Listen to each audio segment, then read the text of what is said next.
Fenix. Command Toga, SRS runway, auto thrust is blue. 80 knots, thrust set. 5500. 31. Rotate.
Can you type it? I cannot understand what you're saying. What a great way to start off the stream. What is going on, everybody? Welcome back to another live stream coming at you from the V1 HQ in North Texas, where it's 55 lovely degrees outside.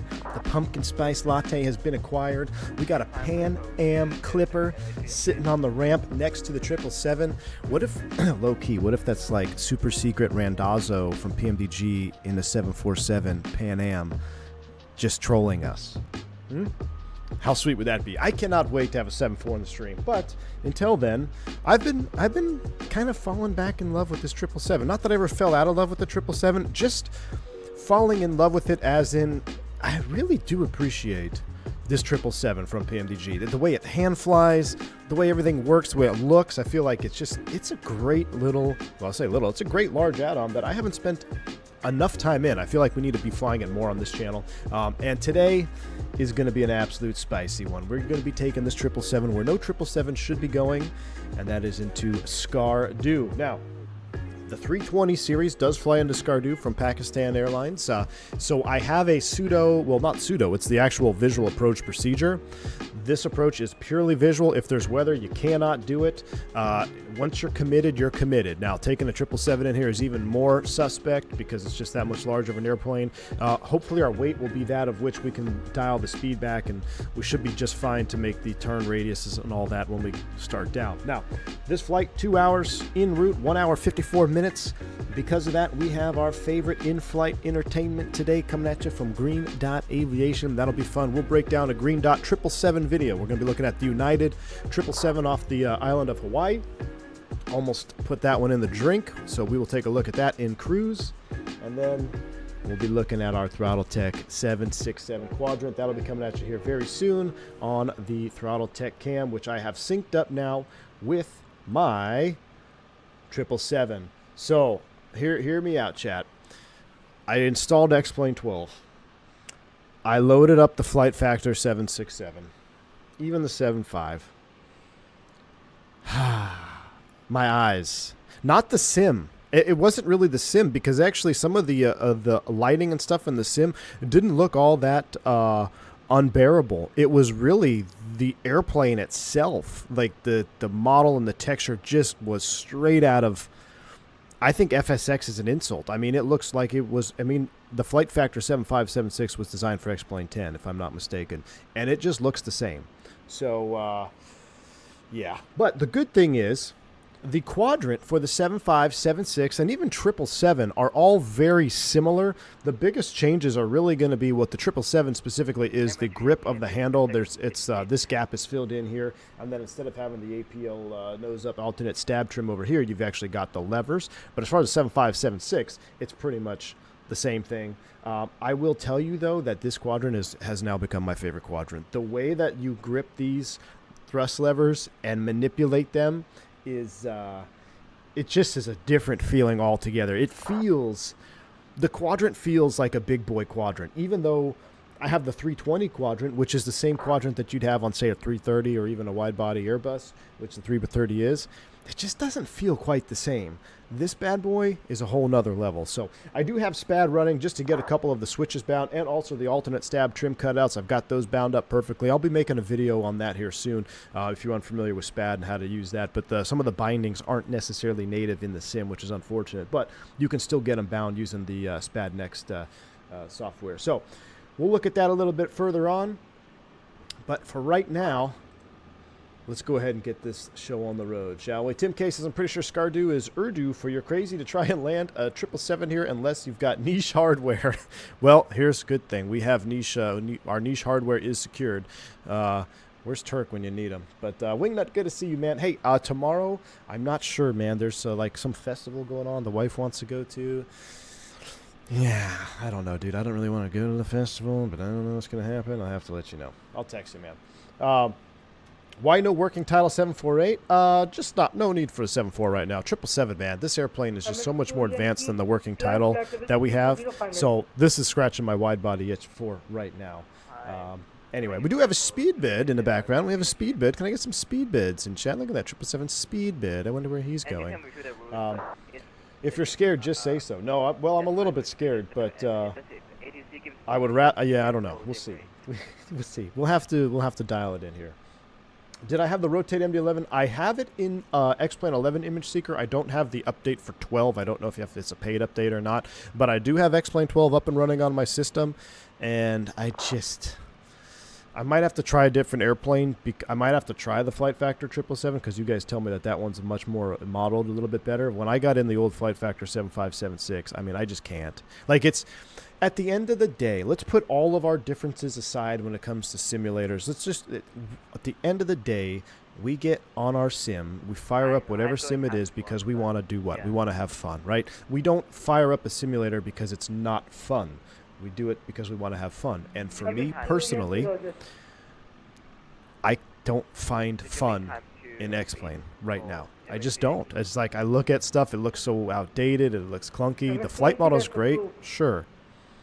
But at the end of the day, it's about having fun. Now, if you have fun in your sim, nobody tell you anything. Tell them to pound sand if they don't agree with you, because we each can have fun in our own sim. So let's go ahead and get this thing fired up, shall we? Enough chit-chat. I'm going to reset the drone cam. I just love looking at that triple or that 7.4 over there. Let's come into the cockpit. Let's get this thing fired up. I don't even think you have audio. You do have audio? You do have audio, yeah. Desktop audio is set. So up we go. Oh, man, I can't see. I'm just going to do this. There we go. Battery on. There we go. Let's go ahead and get some power on. Let's get some dome lights on.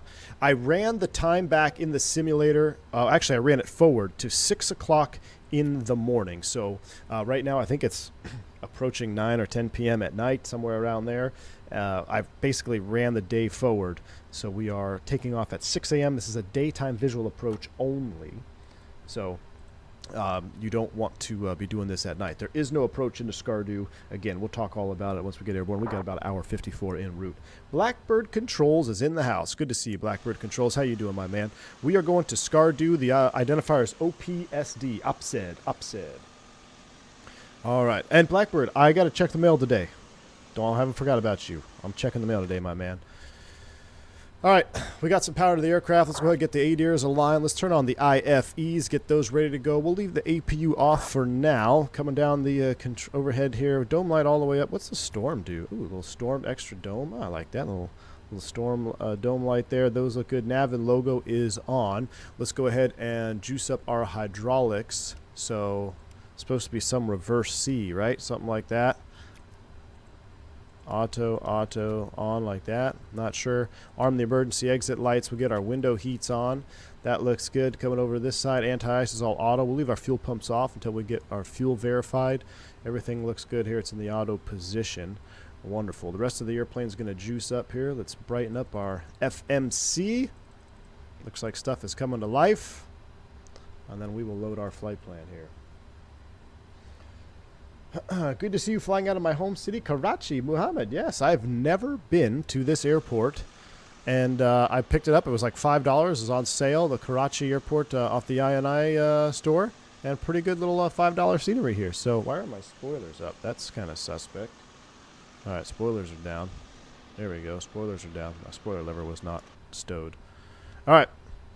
Enter position data. Here we go. Pause the knit. Let's go ahead and take over GPS actual, bring it back, throw it in there, route, and let's do a route request sim brief. That's us, OPKC to OPSD.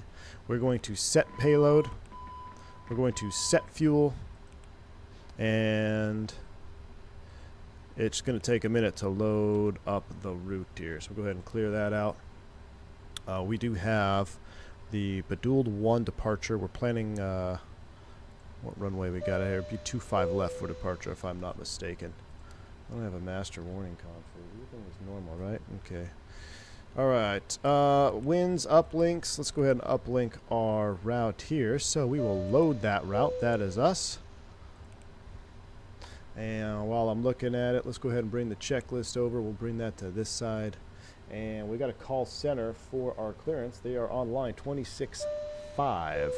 For clearance. So before we get too crazy here with everything here, let's make sure our 26.5 is loaded up. We'll go ahead and give them a call. And we have ATIS Information Alpha. Do a Magic Barrel Ref check 29083. Somebody told me Magic Barrel Ref does not work in 2024. If that does not happen, I will not be flying 2024. Water, dropping a 5 gifted memberships. Water, my man, appreciate you, dude. Thank you so much for the 5 gifted memberships to the channel. You are too kind, my friend. Shout out to the U.S. Navy of water. Bringing in 5 gifted memberships. And BKG Blueface dropping 5 memberships as well. Thank you both so much for your generosity here on the channel. I appreciate y'all. I'm going to go ahead and pause the alert box here for a minute as we run through these and I call clearance. Thank you again, BKG Blueface, man. Too kind of you.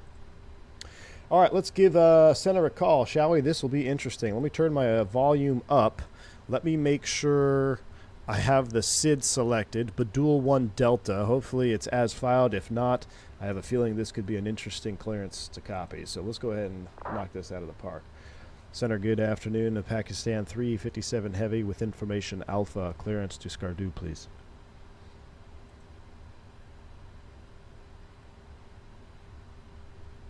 Last station, say again your call sign. So Pakistani 357 Heavy. I gotta slow down. These guys are legit. Pakistan 357 Heavy, contact Karachi Tower at 118.3. 118.3. Sorry about that. Pakistan 357. Do you think he can tell that I'm not from Pakistan? Do you think the accent gives it away? Sarduk. Wait, what's the Gustavo? It's not. I thought it was Skardu. It's Sardakur. What? How do you say the airport? It's I thought it was Skardu. What am I saying it right? I'm a local. Water says I blend right in. All right, here we go. Let's try this again. It is Skardu. Okay. Gustavo is just trying to saboteur us. What do we got? Oh, yeah. Karachi Tower. All right. Karachi Tower is Pakistan 357 Information Alpha. Clearance to Skardu, please. Pakistan 357, Karachi Tower, hello. You are clear to your destination Skardu via Bottle 1 Delta departure, runway 25 left in use. Initial flight level 70, squawk 3675. All right, clear to the Skardu Airport, Badu 1 Delta departure, 25 left. That's initial flight level 70, squawk 3675, Pakistan 357 Heavy. Pakistan 357, read back correct. Hey, look at that. I'm basically a Pakistani. Hello, FedEx 530. All right. I must be a native Pakistani. All right, let's come in here. Did I activate? Let's execute that. I'm not sure what I was supposed to not activate there. Legs page, that's in there. Let's go to our departure arrival index. What did I say? 25 left. 25 left selected. Badu 1 Delta departure. Execute. Now check this out. There are no arrivals for OPSD. What we are going to do though is we're going to land on 14 right, and I'm going to do a VFR approach with a 3-degree path, and I'm going to execute that. That's all we got. Now one other addition I'm going to make to my flight plan here is after BIREB, we're going to proceed direct to the Skardu SDNDB, and I will show you why we're doing that once we get en route. There is a pseudo approach guide online for this approach, and we want to fly directly to the NDB before we start our visual approach. So our box looks good. Let's go to our init data. Let's do our 0 fuel copy over 462. Fuel on board is 57.8. Let's make sure we have what we need here. Block fuel today required is 57.7, so that checks out. That's what we are on board. So we have the fuel on board. We're going to 370. We will accept the perf data. Thrust limits. Let's go to the roof. 107.1 chat. We're going node to rates. We should. We'll do a flaps 5 departure. CG. 1010. Oh, he's giving us an altimeter. 4 units on the trim.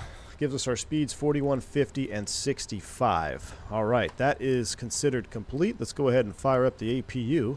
Let's get our center tank pumps on, or excuse me, our regular fuel tank pumps on, and APU start. Let's go. Let's take a listen, shall we? Zippy's in the house. With you, Captain. I can get promoted to flight lead attendant. Water won't get out of the lab. What's up, Zippy? Good to see you, man. Yeah, water's probably stuck in the lab. Would make sense. Please don't promote Zippy to lead, FO. He's not. Well, I mean, hey, beggars can't be choosers, Water. Come on. We got to cherish everyone with southern accents. We are a dying breed. That's true, VKG. That's true. Hello from Bourbon Country. Mr. Chicago's in the house. What's up? Visiting family in Kentucky. About to take a tour of Mammoth Cave. Have a great stream. Ooh, nice, Joe Plains. Take it easy, man. Thanks for tuning in, saying hi. Enjoy the Mammoth Cave tour. I'm going to refrain from making all inappropriate jokes, but enjoy, my friend. Good evening, McAllen. How are you doing, my friend? Mr. McAllen in the house. Ooh, we got a Pakistan. So the call sign is Pakistan. It's not Pakistani. I feel like I've heard Pakistani on the radio. Is that a different airline? It's just Pakistan. Diabetic lad, I know, man. I've been looking at this 7.4 over here. I'm all excited about our 777, and then, of course, the 7.4 Clippers got to load in next to us and just steal all the thunder. I mean, that is a sweet-looking airplane right there. Any spicy return to work stories? Other than my buddy called out because he's an a-hole. No, he had a great reason. Couple of brand new FOs, but no, it was pretty much uneventful. Good flight. Had to do a flight control reset. We had some ELAC problems up in Reno, but other than that, everything went pretty smooth. Flying into Reno was just like the sim, y'all. Crazy. We actually came in lower over the hill on a visual vector than we were on stream, which is pretty wild. We were literally 1,000-foot clearance. I'm like, are we sure we're supposed to be this low? But I guess minimum vectoring altitude had us go in there. Did I say ICAS or auto throttle? No, I think I got back into the think I got back. I did not float Turk. I printed out my landing report. It was a 108. I had a 108, and then I also had I think I had like a 58 in LA. So I had a 58 foot per minute and a 108 foot per minute. Both absolute butters. Same could not be said for my FO, unfortunately. Zippy, I know. Plane looks pretty juicy here, doesn't it? All right, our APU is up and running. We'll go ahead and disconnect from the external power there. The packs should automatically start doing their pack thing, so we're pretty much good there. Let's go ahead and get the seatbelt signs to the on position. We'll come over here. Let's go ahead and start working on some doors. I think we're pretty much ready to start closing up. Let's go to ground ops, no, door management. And actually, before we do that, let's disconnect. Let's go ahead and release the cargo, release the galley catering. Release, release, release, release, release, release. Potable water. Hey, water, we got you on board, my friend. Potable water will release you. And we should be all cleaned up. We're all cleaned up. Now we'll go to the door management. Let's go ahead and close all doors. Get all those doors closed up, and then we'll arm them. Go ahead and arm all doors. And then ground connections. Let's go ahead and release ground power. Release the dual air conditioning, and we will stand by on the jetway release until we finish this. We need to set initial altitude of 7,000. All right, 7,000 is set. We're going to set V2 165. We'll just set 250. Actually, is there a speed limit on this departure?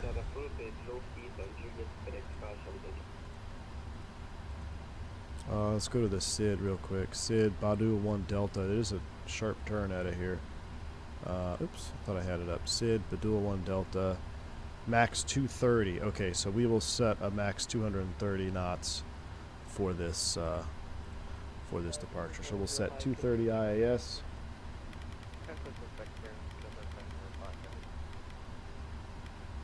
.230 will be LNAV V. Oop, when your flight director's on, LNAV VNAV.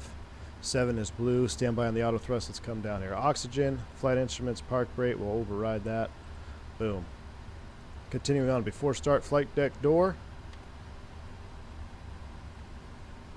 Should be. Where's the, that's deactivated. Flight deck door. We'll call that close and lock. Takeoff speeds are set. CDU pre-flight trim is 4 units set. Taxi, takeoff briefing, short taxi, 25 left, 2 engines, and we'll throw the beacon on here and be ready to push. Beacon is coming on. Checklist complete. That leaves us before taxi. Let's release the jetway, and then we are ready to go.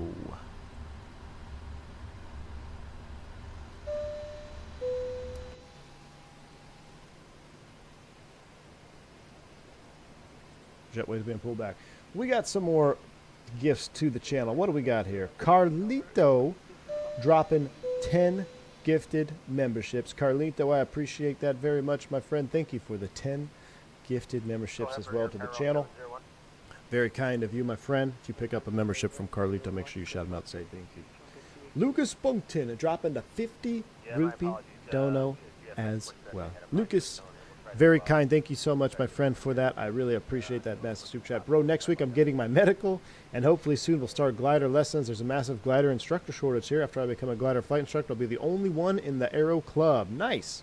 Oh, is the R currency is called Hey Ice. Hey Ice.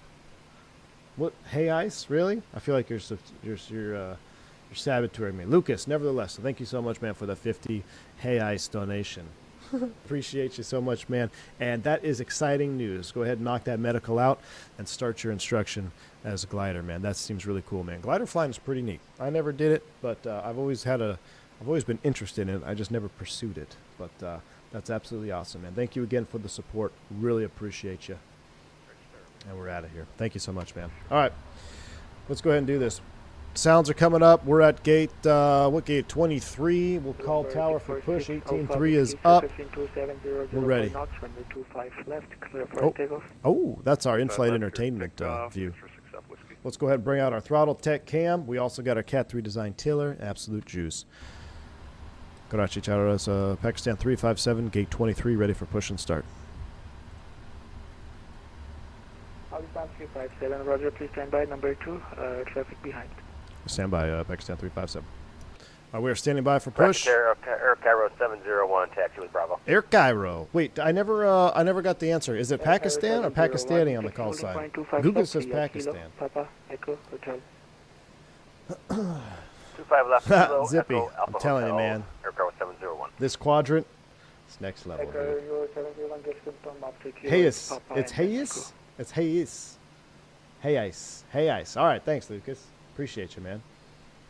Day one of asking V1 when he'll fly the TOLS. Well, the sim is up and running, so you never know now. Might be coming at you sooner than later. Call sign is Pakistan. Okay. Then who do I hear on the radio? I feel like I hear Pakistani, like Pakistani 1091 on the radio. Maybe I'm just hearing it wrong. Tower, Pakistan 714. Yeah, full flap. Motorized would be nice. The problem with motorized is you then have to, the price will then go through the roof. You know, there's some motorized 7.3 quadrant, but you're looking at $4,000 out of the gate. There goes that Learjet. That's Team Vodka. That's so awesome. He's taking a Learjet. 57, push and start approved, phase north on November. Push and start of approved north on November, Pakistan 357. So Team Vodka's taking a Learjet, 705, push and start which is going to approved, be phase interesting. east on kilo, caution, All right, response, pushing back. Here we go. Left on the kilo facing ground into caution, vehicles. 777. I thought I could do it myself, but I don't think we can. I think there's a way where you can drive it, but I'm just going to shift P us, all right? Shift P. Let's get out of here. GSX is dead to me. I do like this little Karachi airport. Whoa, he's tripping out there. But November 646 Alpha Whiskey contact Karachi. control 126.5. That's not the right route. Let me get the route for you. Well, BC, what's going on, man? Southwest DC. Oh, today is also scheduling Mayhem Day, so I may have to just Alt F4 talking to you for a second. Ooh, I got to submit a request right now. Pakistan 714, push and start Hold approved, on. phase north Add, on November. add, submit. Push inside All right, approved. I'm adding phase another north trip. on November, Pakistan 714. Yeah, so I have to sometimes just Alt F4 and stop paying attention to you because it is scheduled Mayhem Day. Brakes released. There we go. Let's roll. What was I doing? I was trying to get the route, but he said nose north on somewhere, or tail north. Okay, this is close enough. Oh, no. Air Cairo 701 via hotel, line up. Look and at wait to turn that. left. Look at that Runway view. Come on. 25 left, Okay, Air when the Cairo 7.4, when PMDG drops a 7.4, I've said this multiple times, but we will legitimately not fly anything else for probably a month. Pan Am nervous about those mountains. Yeah, that Pan Am circle is going to be interesting. He's circling for 1-4.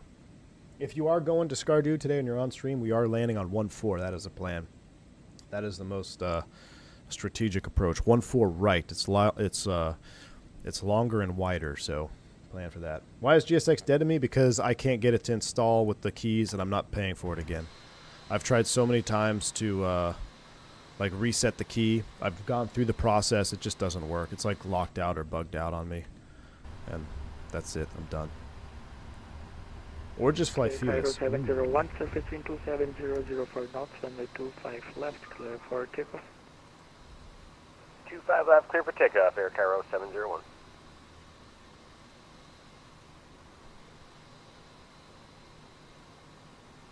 All right. I think we will stop the push there. That's close enough. Pushback complete. Set brakes. Brakes are set. Clear to disconnect. Let's start them up. All right. We are good to start. We're going to go engine 2, then 1. Over to start. Grounding. Shh. Sounds are coming up.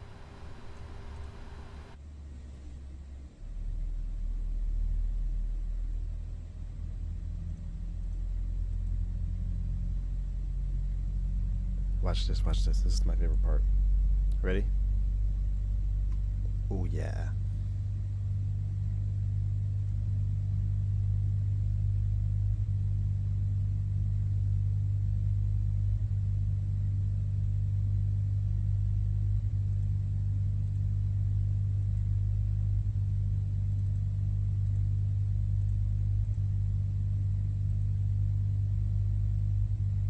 Why does it sound like it's stuck motoring? What? Why didn't it work? I gotta check, make sure it's bad. And Tower, Fenix 5, Charlie Delta, ready for that.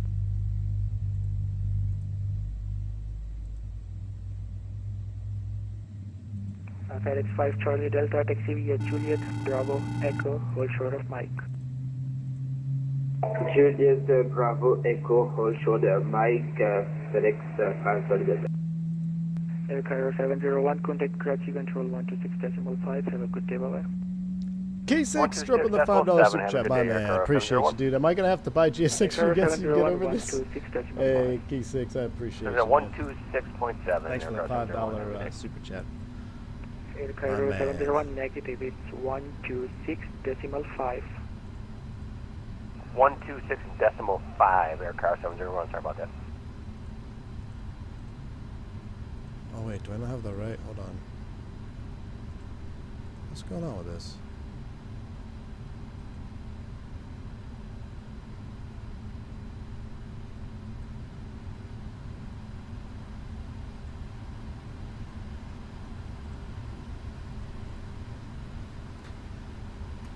Well, it worked that time. Oh shoot.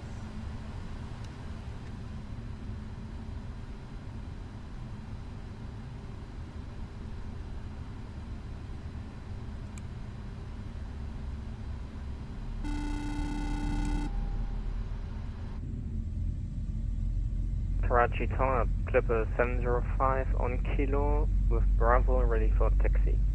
I don't know. Maybe it's because I was on a different 705, monitor. Taxi holding point 25 left via Kilo, Papa, Echo, Hotel. Taxiing holding point runway 25 Oh, it's left via mismatched. Kilo, Papa, Oh, Echo, dude, and we got Hotel, problems. Clipper 705. And this is why.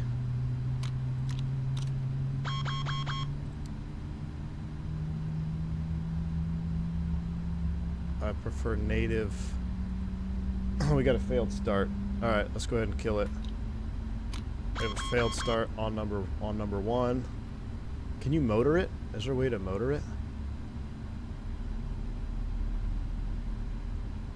Let's go ahead and move you to norm.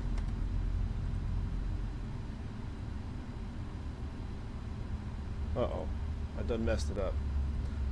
Let's go ahead and let it spool down. We got engine start fault number 1. Dry cranking in progress. Lucas Bunkton, thanks for the $10 super chat. Most of the guys here are CFI on the Cessna 150 for the 1,500 hours. But since I've already had a job, it's a nice extra. Plus, I keep all the glider students. Nice, man. Yeah, that's a good idea. Lucas, thanks again for the $10 super chat, man. Appreciate you. The closest thing I got to gliders was seeing them being towed and stuff. I didn't do any glider towing, but I had friends that went and did it. But it should be fun, man. It should be a fun adventure. Thanks again for the $10 super chat. You should be able to build some glider time pretty quick. Alright, let's try this again. Engine 1 start. We'll watch this from inside. Okay, we got positive N2s. Everything's coming up. Here we go. Echo Hotel holding point 25 left. It's spooling down. That's why I was 25 left. FedEx V1, are you an 5 F1 fan? Nah, not really, unfortunately. Not really. I'm a Longhorns fan, though. We got a hell of a game tomorrow, y'all.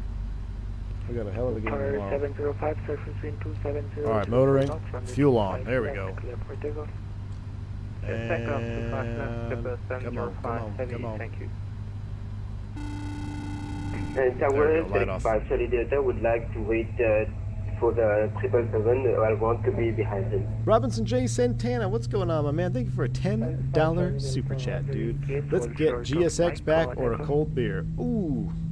I'll go for the cold beer, Mr. Santana. Thanks for the $10 super chat. Appreciate you. I'll take that cold beer and I'll throw it. I'll drink it tomorrow on the smoker when we're getting ready for Texas to beat down on Georgia. Actually, I don't know. That should be a pretty good game. That should be a pretty good game tomorrow night. So thank you so much, Mr. Santana. I appreciate you, dude, for the $10 super chat. Oh, no. Key 6 is coming in here with the $29 super chat for GSX. GSX will be here for the next stream. You're welcome. Are you kidding me? Now I need to go advertise GSX now just because of Key 6 for the $30 super chat. I guess he wants me to put that to GSX, but I could just go put it to some bourbon. You know what I'm saying? You know what I'm saying? I won't mishandle your super chat like that. Thank you so much, Key 6. Gosh dang it, now I gotta buy GSX again. Alright, I'm buying GSX again only because of Key 6, but do not buy GSX. I am so anti-GSX now.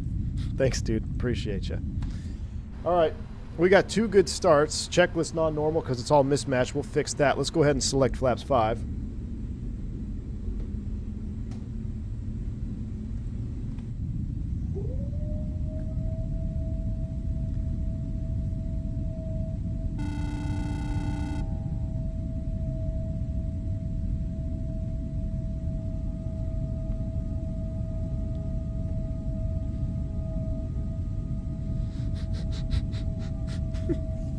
Blue face. You say Alabama lose to a damn hospital? Flaps 5. There goes a Clipper 7-4. Let's watch this departure, chat. Oh, I want to see the 7-4 rotate. GSX is now fully funded. Daggum, I gotta get GSX again. You're right. Tom H dropping a $5 super chat. Man, you guys aren't gonna let me get out of here, are you? Tom H, thanks for the $5 super chat. FS Dream Team will pack its things and move to X-Planes if you don't start being nice. The GSX. Oh my word. Tom H, thank you so much for the $5 super chat, my friend. Very, very kind. Yeah, I guess I've lost the battle. I guess it's GSX time, isn't it? Daggum. Thank you, Tom. And another $20 super chat from Tom H. Tom, my man. Cooper 705, contact Karachi Control. Appreciate you, dude, for a $5. I'm sorry, not Tom. I'm all out.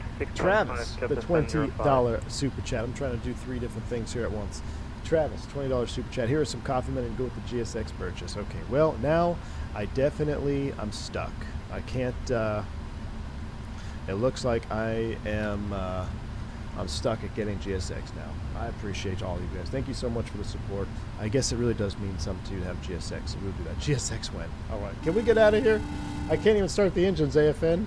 I can't even get the engines started because you guys are too generous. All right, we did our flight control checks. We did everything. Let's get out of here. Karachi Gandos, Pakistan 357 rate taxi. Pakistan 357, could you please fix squawk 3675? Sorry about that. Yeah, we'll squawk 3675. My mistake. Rookie move. 3675 above. TARA above. Pakistan 357, taxi holding point 25 left via Kilo Papa Echo Hotel. Kilo Papa Echo Hotel, holding point 25 left, Pakistan 357. Tower, Pakistan 714, ready for taxi. Here we go.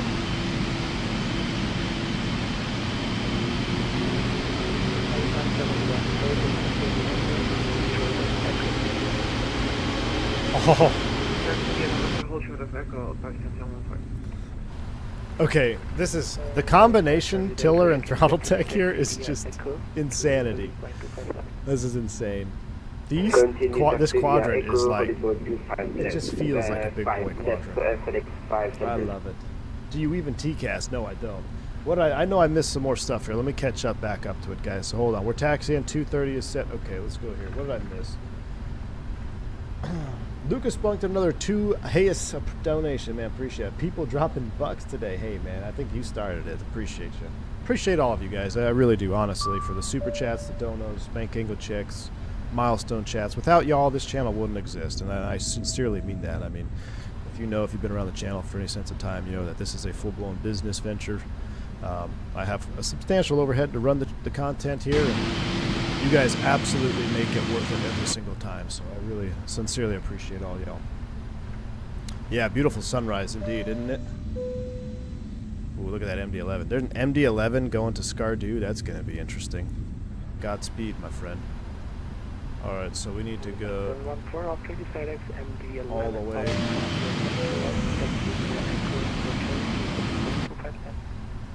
JP dropping 5 more gifted memberships. JP, my man. Hey, Full Flap got a gifted membership. Now he's double fisting the memberships. JP, thank you so much, man, for the 5 gifted memberships, dude. Too kind. MC with the £5 dono. How much is GSX anyway? Well, whatever it is, I'm pretty sure we got it covered. I'm pretty sure we got GSX covered again. I'll be buying it again. So what happened with me is I have it on my old PC, right? And then I had a new via hotel lineup and wait 25 left. Pakistan 357. I tried on my new computer. I tried the serial unlock and all that, and it's either stuck in a loop or something, and it won't let me do anything. All right, let's go ahead and put you down here. I gotta get ready to go here. But thank you again, MC. Nikolai, a few flights ago, GSS got stuck and I couldn't disconnect. Oh, that's not good. He said via hotel lineup and wait, but I think this is Lima. Oh no, that's 25 left. We're at hotel, right? We're gonna line up and wait. My word, you guys are off the chain with these here. Lucas and Mo Abassi with the €5. Can you keep the stream and keep the flight sim passion alive? Have you checked out 24 presentation? I did. A little bit, Mo. I got more to look at. But I'm very intrigued, and I have high hopes for 24. I also have some reservations, but I'm remaining cautiously optimistic, Mo. Thank you again for the €5. Appreciate you. Remember the 727? Hey, Lucas, I haven't forgot, my man. I have not forgot. Don't worry, my friend. I have not forgot. All right, cabin's ready. We are ready to go. RTO, doors auto, signs are on. That was a weak lineup here. I got us creep forward. Ground 357, circling 240, 06 knots, runway 25 left, clear for takeoff. 25 left, clear for takeoff. Pakistan 357. All right. We'll spin the camera around. Bruner is up and ready. You guys ready? We got a lot of new members here. We got a sunrise in the background. We got a Throttletek 76 Quadrant. Let's go ahead and maximum yogas in chat from the outside. Here we go. Spool them up 50. Ooh, I got to arm the auto throttle. Do I have to arm it? It's already armed. Spool them up 50. Let's go.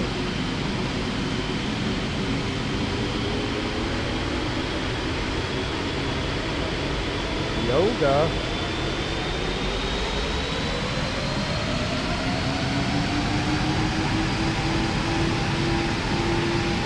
Oh, baby.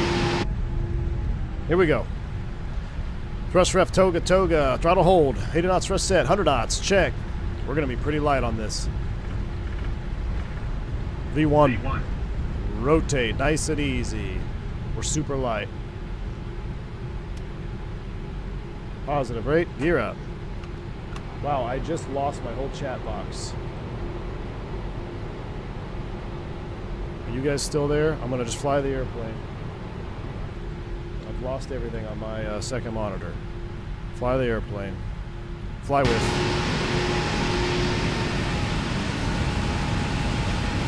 I'm pretty sure we're still live. Flaps 1.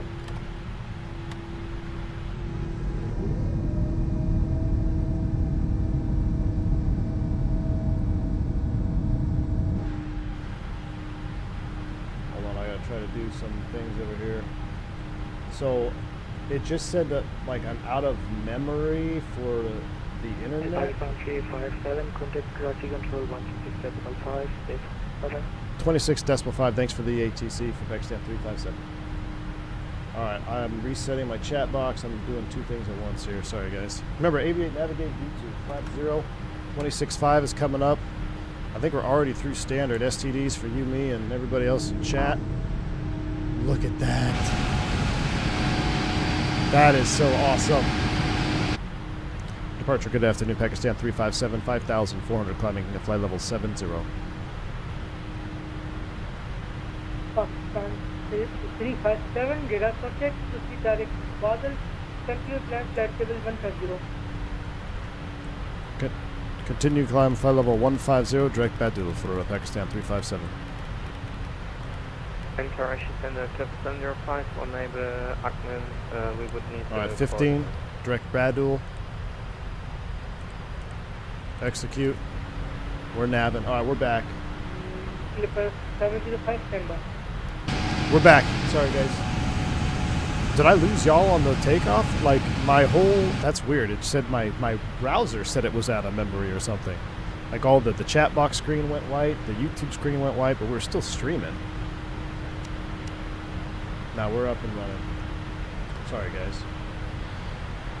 Alright, 250. We're trimming it out. Direct Badul. We are looking juice. Alright, here. I want you guys to see something here. Oh my gosh, look at that view with the sunset or the sunrise right there. So I can set, you see how this is what I want on the iFly Max. See the blue ticks? It shows you where your hardware position is, and you can kind of match and mash it, and it doesn't affect the auto throttle at all because I have that option turned off. That's what we need on the iFly, hardcore. Need that. Look at that view though. Maybe we should turn the flood off. Tehran control, Speedbird 20. Speed there. X-ray heavy. Trimmed out and flying like an absolute dream right now. AMD, Josh, I'm telling you, man. It's AMD that screwed me on that. Alright, we can accelerate to 230 knots. Let's get the rest of our lights off. There's a click spot for that, isn't there? Yeah. Alright, so we just got beacon nav and strobe taxis off. 135 points ahead of 12, Speedbird 20 X-ray heavy. Alright, that leaves us there. We go ahead and get rid of the checklist. We have a non-normal left up because of our... 705, first climb, capital 370 final. Climbing level 370 final, 705. I'll have to play with that when we get to cruise, how to blink that non-normal checklist. Seems coming down a little bit. I've never seen that before on stream. You know, like going live, like it's weird. My browsers ran out of memory. But everybody's back. We're up and running. Bradley, my trips have been good. Thanks for asking. We'll talk about that when we get airborne here. We'll get up a little bit more in the cruise too. Image Seeker, thank you for the $20 super chat, man. Appreciate you. Now go give TIFDI a second chance. Ooh. I don't know, Image Seeker. I tried. I've already tried. The sounds are just so dead to me. Oh, jeez. 15000. Level off. Load everybody in the back. That's okay. It's Pakistani radar. They wouldn't. They didn't notice anything. Leveling 15 here. Direct Badal and flight level 190 FedEx 5 Delta. FedEx 5 Charlie Delta, negative, flight level 150. 150 FedEx 5 Delta. Oxford 357, climb flight level 300. Climb flight level 320, Pakistan 357. Oxford 357, this is proceed direct X-9. Alright, climb flight level 320 and proceed direct to Akman. I think that's what he said. Let's go. Thrust ref, LNAV, VNAV speed. What a beautiful sunrise departure that was. Too bad we got screwed up with the browser confusion there. Who was that $20 super chat from though? Appreciate you again, Image Seeker. I want so badly to like the MD-11, guys. I want so badly to like it. Has there been any update recently? Like, can I still hear the avionics, or not the avionics, can I still hear the standby ADI from the aft cabin? Like, that kills it for me. Things like that. Does it still have FS9 wing textures? I could fly the rotate. Problem is I'd have to rebuy the rotate. I really just... The airplanes in X-Plane 11, you talk about prices. Goodness. McAllen says... Is that for us? Right over to Unicom. That was Thanks the for Lear. ETC today. Let's go Command A, or autopilot on. Autopilot's engaged.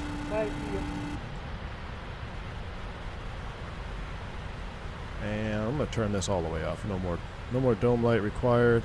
And then overhead and circuit breakers, we turn those off. We'll all settle in for our flight over to Skardu. Look at that. You guys, the terrain on this is going to be absolutely wild too. Tim K says, ding, the rows 53 to 58 would have like to have a word. I'm sure they were.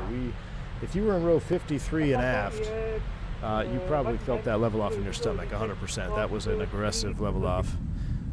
Not a negative G, but you definitely felt it, 100%.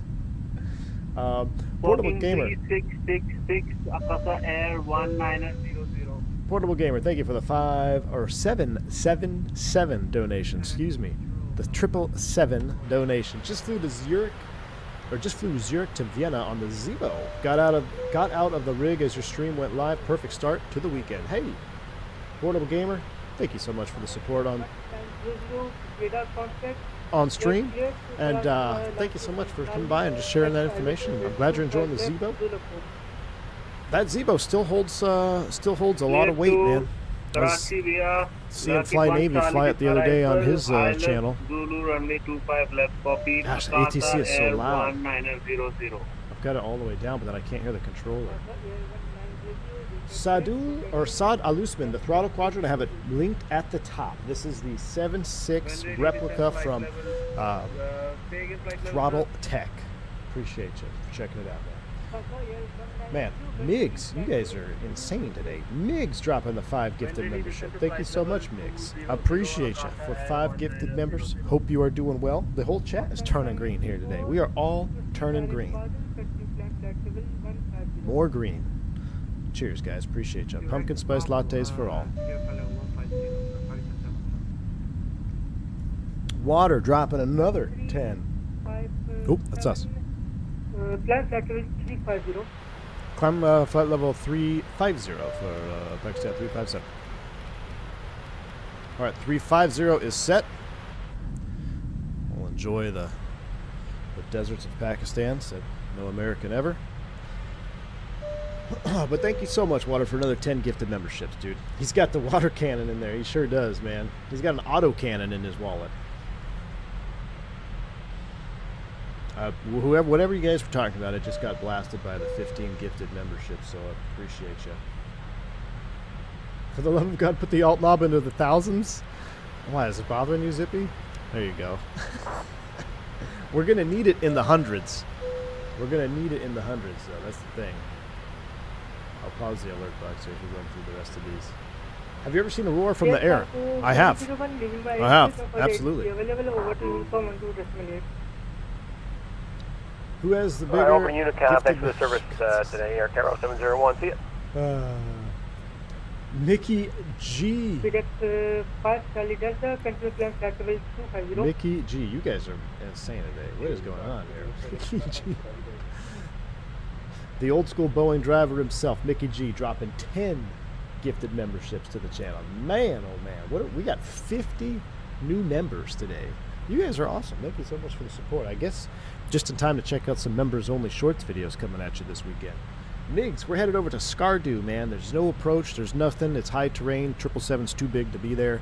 It's going to be a fun one. We got a fun flight, man. We got some in-flight entertainment up at Cruise as well. It's payday for everybody. Yeah, must be Friday payday. Thank you again, Migs. Thank you all, guys. I apologize if I miss. Sometimes in this in the mass support for the channel, I miss donos or I miss any support milestone chats. I apologize. I try my best. I really do, but sometimes I miss them. It's inevitable at some point. So I don't want you to think that, you know, small donation, if any, is, you know, is not big enough. Or that doesn't exist here, you know. So if I miss it, I sincerely apologize. Max becoming a private pilot on himself. Thank you so much, Max. Exclamation point, welcome for your new perks here on the channel. Here's the question, which comes first, V1 podcast or Phoenix Sharklets? Hey, I'm going to actually text you about that too, Full Flap. I have an idea, but I don't really know how I want to execute this idea. Oh, that's for us. All right, over to Unicom. Thanks so much for the ATC for Pakistan 357. We'll talk to you next time. No worries. See you next time. Bye-bye. All right, 22.8. We'll throw that on the Unicom. That was really cool. I don't know if the controllers are in the chat or if you see the stream. I feel like they might have been. I mean, it's kind of middle of the night, isn't it, over there? But if the controllers do see this, I really sincerely appreciate y'all coming on, doing a little ATC.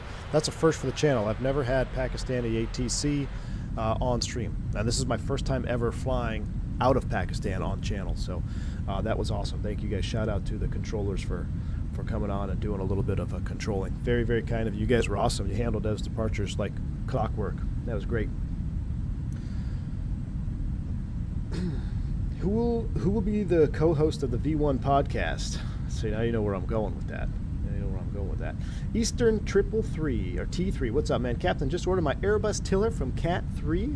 Oh, we should put the actual sponsor up on the second cam here. We'll put Cat 3 up here as well. I'm not sponsored by Brunner, and Brunner is like a necessarily evil for me. I like it, but it could be so much better. But Cat 3 definitely. Let me read the rest of your message. I ordered my Cat 3, looking at the Airbus and Boeing throttles from Throttletek. Are they made to order as well? Yes. Or is it because it's US only? I'm UK. Eastern T3. They are all made to order, right? So, and they're replica mounts. They use the real paint, the real airplane paint, and all that stuff. So it's made to order replica quadrants. And that's why they take a while. Now, I've heard of some people paying like an expedited process, but I don't have any background on that or any knowledge of that. But there was somebody in the Discord, I believe, that was mentioning that they'd pay a little bit more for an expedited to put you in front of the line or whatnot. But yeah, they're made to order. They do take a while to be delivered, especially whenever I do a stream like this or whenever we do a dedicated Throttletek video. If orders get made, then that just the lead time gets further and further out. So send Roberto an email, ask him what his current lead times are. You could always do that. Send him an email, just be like, hey, what's the current wait time for this or this? And Water dropping the 10 more gifted memberships. Water, thank you, dude. Water, are you sure you're feeling okay, Water? Are you feeling okay? Water is out of control, Mickey G. Is it payday for the U.S. Navy today? What's going on over there? Water, I appreciate you, man. Are you on the Alpha of 24? I am not on the I'm not on the Alpha negative. And I believe is the Tech Alpha over? I think it is, right? So we're getting ready to level off here at 350. We'll go ahead and watch this level off from this view here because this is just juice.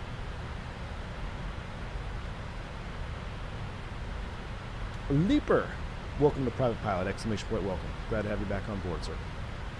Tech Alpha is over. Okay, yeah. Same thing happens with Blackbird. Yes, absolutely. Blackbird controls. And look, I know sometimes it sounds, or it may sound like I'm either a broken record or I'm just trying to peddle the products. But I'm really not. It's when I find certain things that I get a lot of enjoyment out of and I'm passionate about, I want to share them. And then these are most of my partnerships. I don't even want to call them sponsors. They're really just, I would consider them partnerships. I truly believe in the people behind them that are doing them. And Blackbird Controls is no different. And it's an absolute awesome Bravo add-on. There's different levels of hardware that you get, right? You have entry-level hardware. You've got that middle of the ground. You've got high-end. And then there's that ultra-high-end. And there's always been a gap, I think, between low end and the ultra high end. There really hasn't been anything in the middle that's like better than middle ground, but not cockpit level building where you're spending $3,000-$4,000 per unit. So having quality developers like Blackbird, who makes absolutely quality Bravo mods now. He's got 7.3s and 7.27s to go on the honeycomb. It's fantastic. So shout out to Blackbird as well. Cat 3 design for the tiller work. He's in the U.S. now, U.S. of A. Love having him around. I've loved my tillers. I've ran the Airbus tiller for almost 5 years now. Never had a single issue with it. And we've run that Airbus tiller hard. Right now you're looking at the Boeing version with the mount, so you can mount it up on the wall here.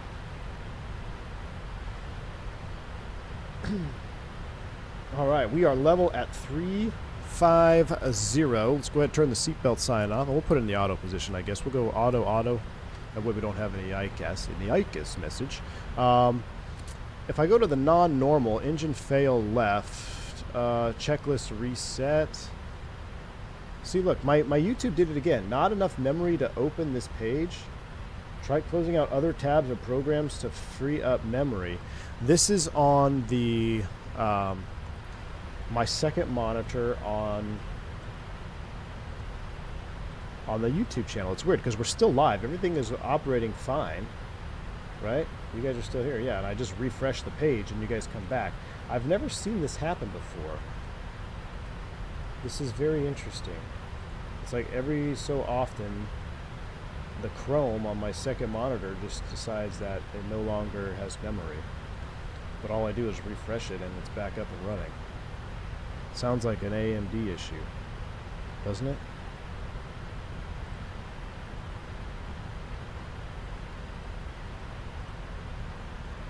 Unless it's, you know what it could be? It could be that I have my other browser open for my scheduling stuff, and it's taking a lot of memory because it's constantly like reloading our scheduling day, because today's scheduling mayhem day, right? So it's constantly up and constantly refreshing. I wonder if that has something to do with it. I might have to close that tab out. V1 full flap sim podcast duo would be exhilarating. Now you guys not see, I've already spoiled the surprise maybe. Something like that. Something like that. Alright, checklists are blank. But see, we have checklist non-normal. How do I... It's almost like it has an Do I have to just go through here and click everything?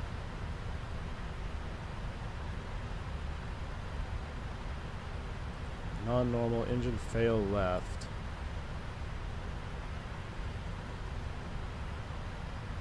Like, how do I...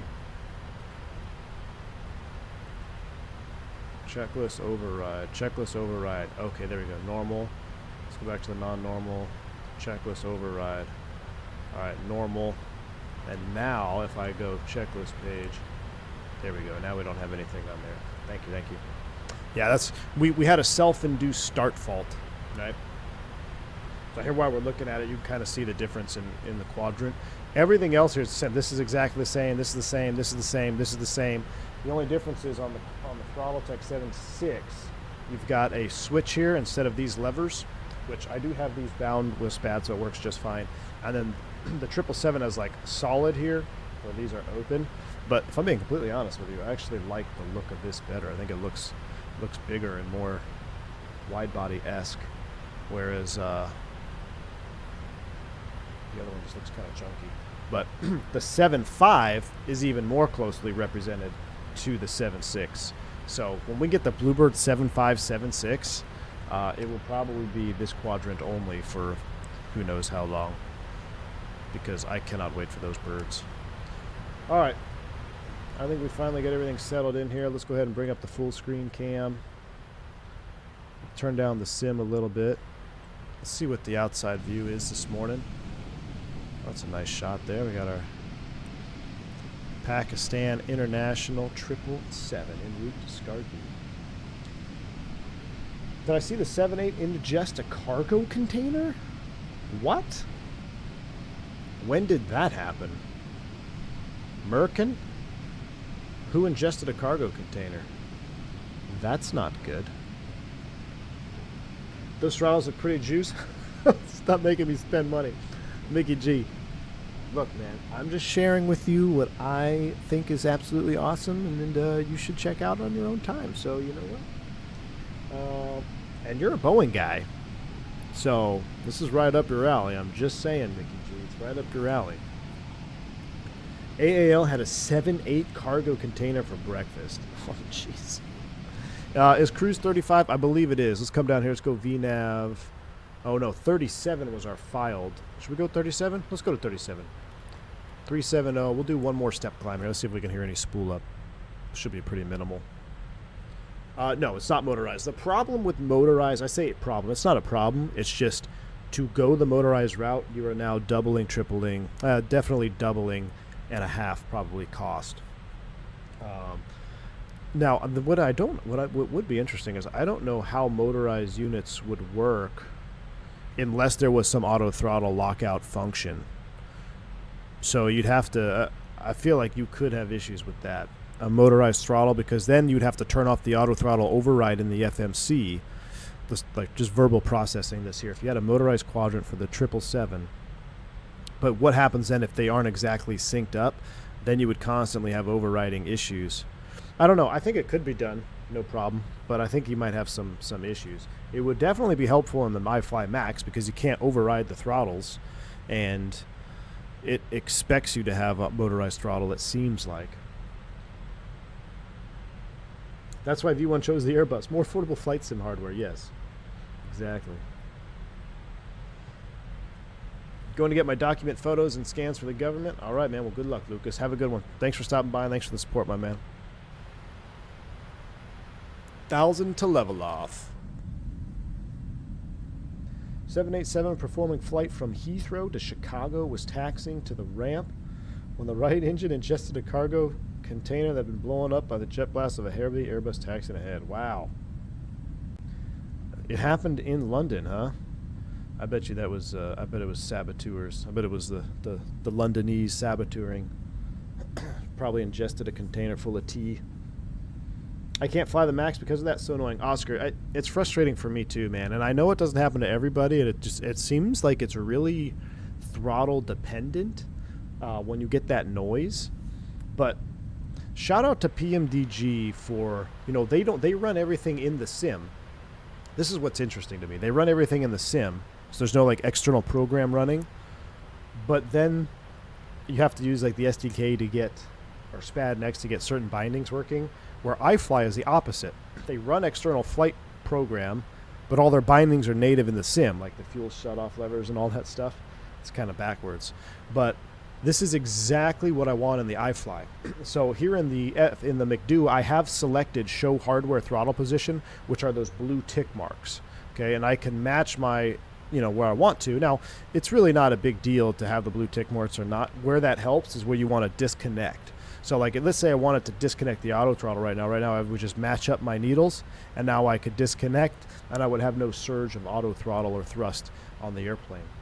Really, really hope we get something like this in the iFly. I know they're working on it. I know they're working on a solution, but I guess it being an external flight model or external program running the flight model, that it's not as easy as it may seem. So it's unfortunate, but my bigger problem is the fact that it doesn't work with the Brunner at all, which I think that has to do with the fact that it's an external flight model too. I think that's what could be the possible problem. Ooh, I keep going to that scene because that's going to be our in-flight screen. Match and mash, exactly, Kyle. That's what we do in the Airbus, match and mash. Oh, it was in Chicago? Oh, okay. I thought it was going from Heathrow to Chicago.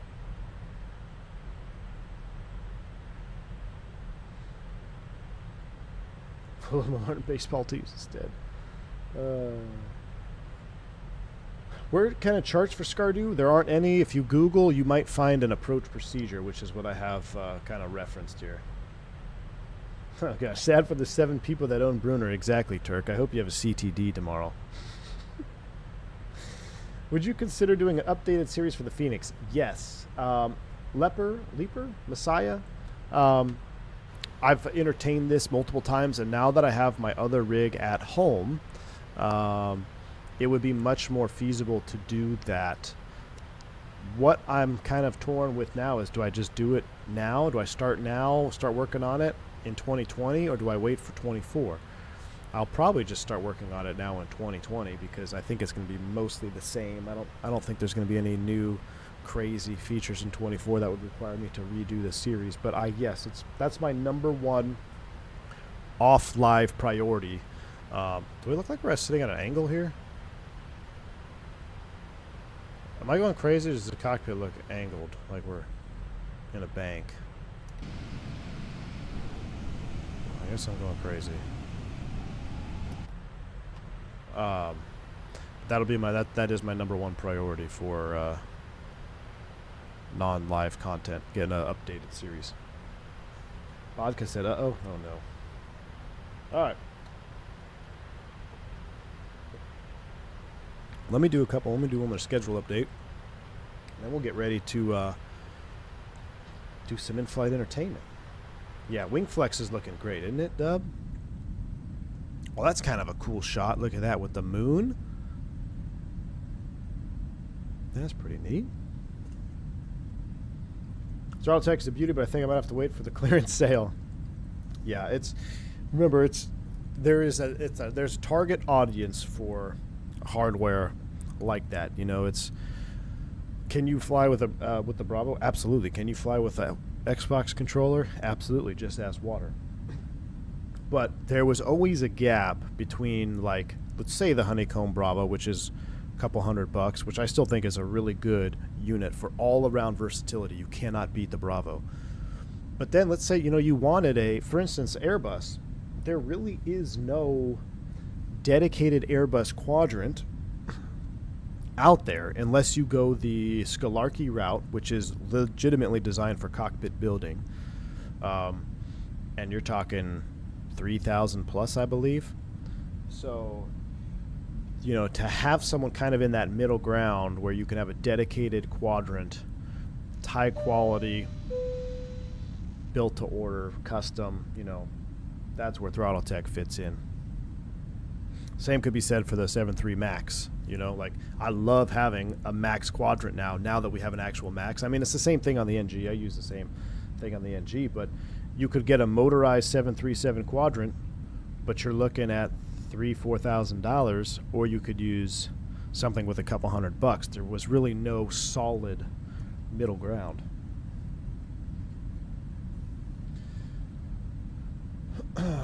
Lauren says, I'm a Packers fan. Really? But hard not to root for the Vikings, Bears, and Lions when they're not playing us here. Any Steelers fans in chat? Because we got Devontae Adams. We were supposed to fly from Vegas to Newark today.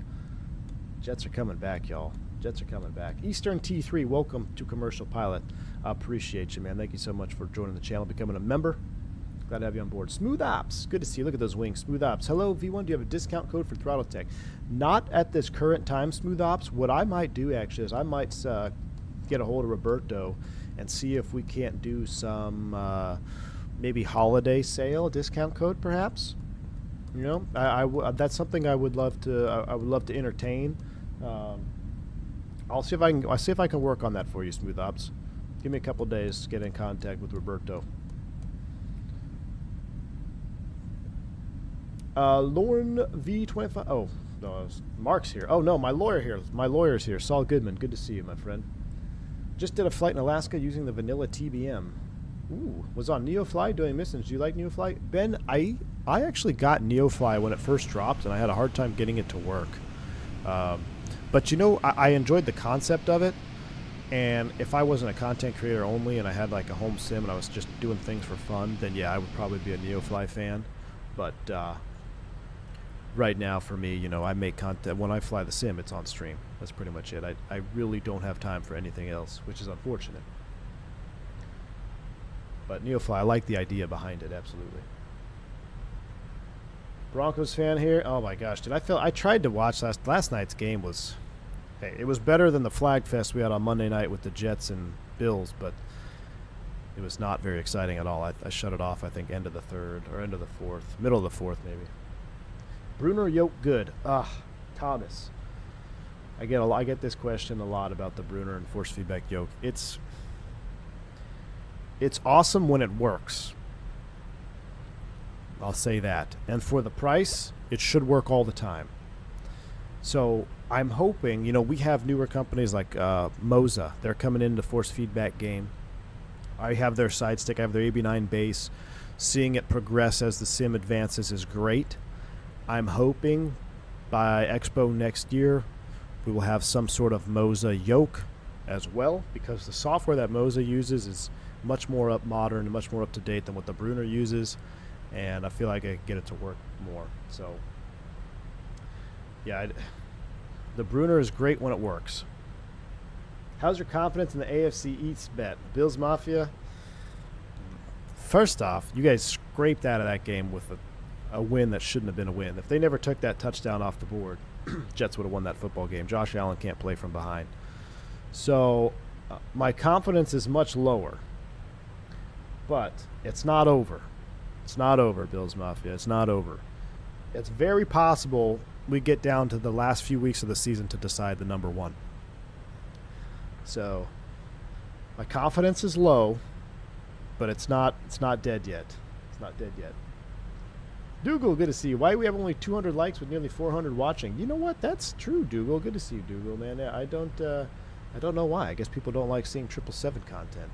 Unacceptable.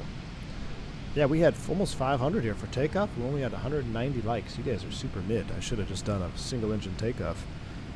You guys didn't deserve to have an outside view Toga. Colts will give Dolphins an L this week. You're welcome.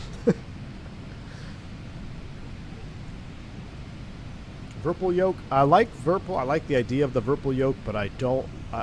Here's the thing. Once you've gone force feedback, you can't go back. So, because I have force feedback, I can't fly a non-force feedback yoke. That's just how game-changing it is. So, if you've got serious questions about the Brunner, Team Vodka's in the Discord. He's really helpful with it, getting it set up. And I'll be honest with you, it works with a lot of airplanes. I mean, it works with all of them, minus the iFly Max. And when I say works, it works better with some airplanes, and some other airplanes, it's just like, I'd say 50% working as far as effects and how it should actually work. But there are a handful of airplanes where it works 100% with, and those airplanes are a ton of fun to fly. Notably all the props. I don't have any issues with any prop-driven aircraft in the sim and the Brunner. It's great. Absolutely game-changing. But you start doing other things with other airplanes. It's finicky. The software's finicky. And it's for the price. I have a hard time just recommending, oh, yeah, you should check out Brunner.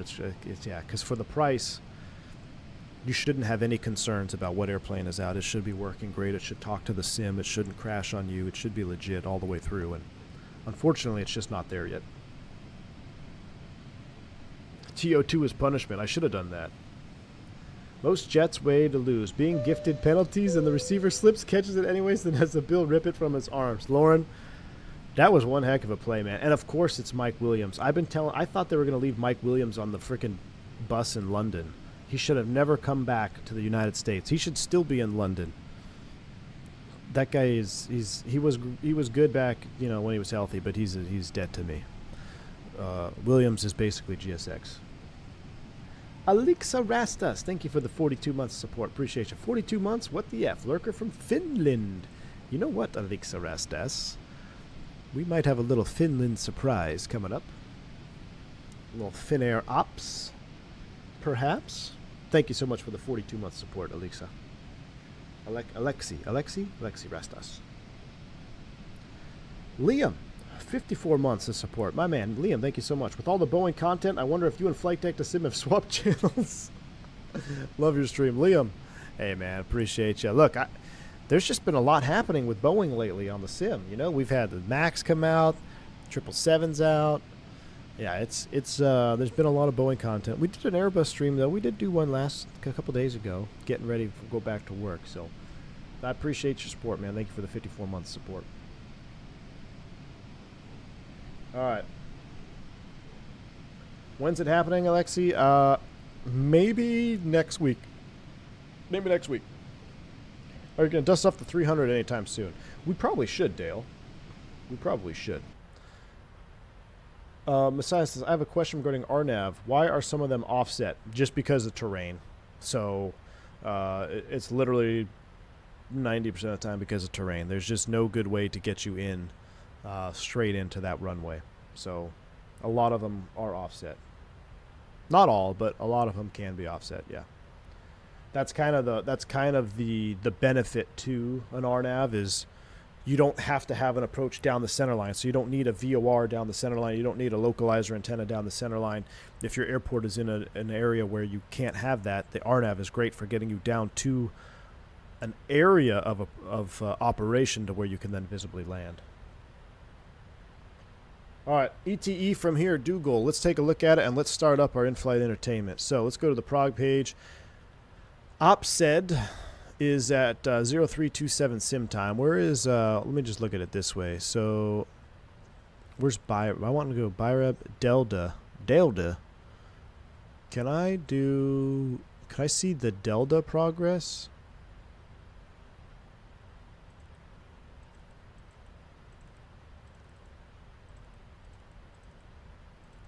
I want to see what time will be over Delta, because the whole approach in there, here we go, at 0315 sim time. Time now is 0215 sim time. So we have 1 hour until things start to get hairy. So that means it's perfect time to settle in for our in-flight entertainment. So I've got our, actually, let me come over here real quick. Yep, reset my camera. We have the Pakistani background here. It's pretty cool. Aviation Virtual Spotter. Good to see you. Good morning. And let me pull up the in-flight entertainment. And just before I do that, let me check my schedule real quick. Schedule check. So far, I've had 2 denieds. I have 3 are still processing. Oh, I gotta add some more. Oh no, that's wrong. Don't want to add those. Ew. Ooh, MSP. The 17th. What's the football schedule on the 17th? I think that's a Sunday night game. I don't want that trip, do I? Man, I wouldn't mind going up to see Team Vodka, though. I'm going to add it just in case. Team Vodka, are you around on the 16th evening? Because I just submitted for a trip. If you're not, I'm going to drop it. Man, it's kind of a short layover. We shall see. Hold on, doing a little bit more scheduling checks here. 25th, well, that's Thanksgiving. No, I can't do that. I've got the whole week of Thanksgiving off and the week after. Beautiful. Well, I've actually got pretty much the whole month off, but I won't brag. 20, can't pick up that one. Okay. I think we're ready for in-flight entertainment now. All my requests are in. Let's fire up this. Boom. All right. As always, chat, if you're new. Wait, Turk in the US says, update from iFly. They found a solution for the auto throttle lock. Really? Are you just pulling me? Just pulling my chain, Turk? Go turn your mic volume down. I think you're lying to me. That's very interesting. Pit stop in Chicago. Just watch out for cargo containers. Yeah, I'll watch out for the cargo containers. Actually, does it go through here? Let me see. I actually have a trip that I'm waiting for. It's processing right now with a Chicago in it. Yeah. An early morning Chicago turn up to Chicago and back on the 7th. But that's still in the processing phases, so I don't know if I've got it or not.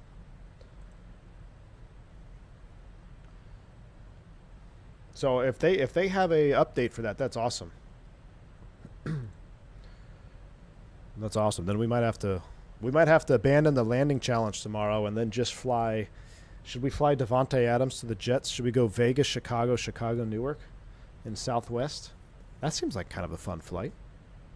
It's a lot of flying though.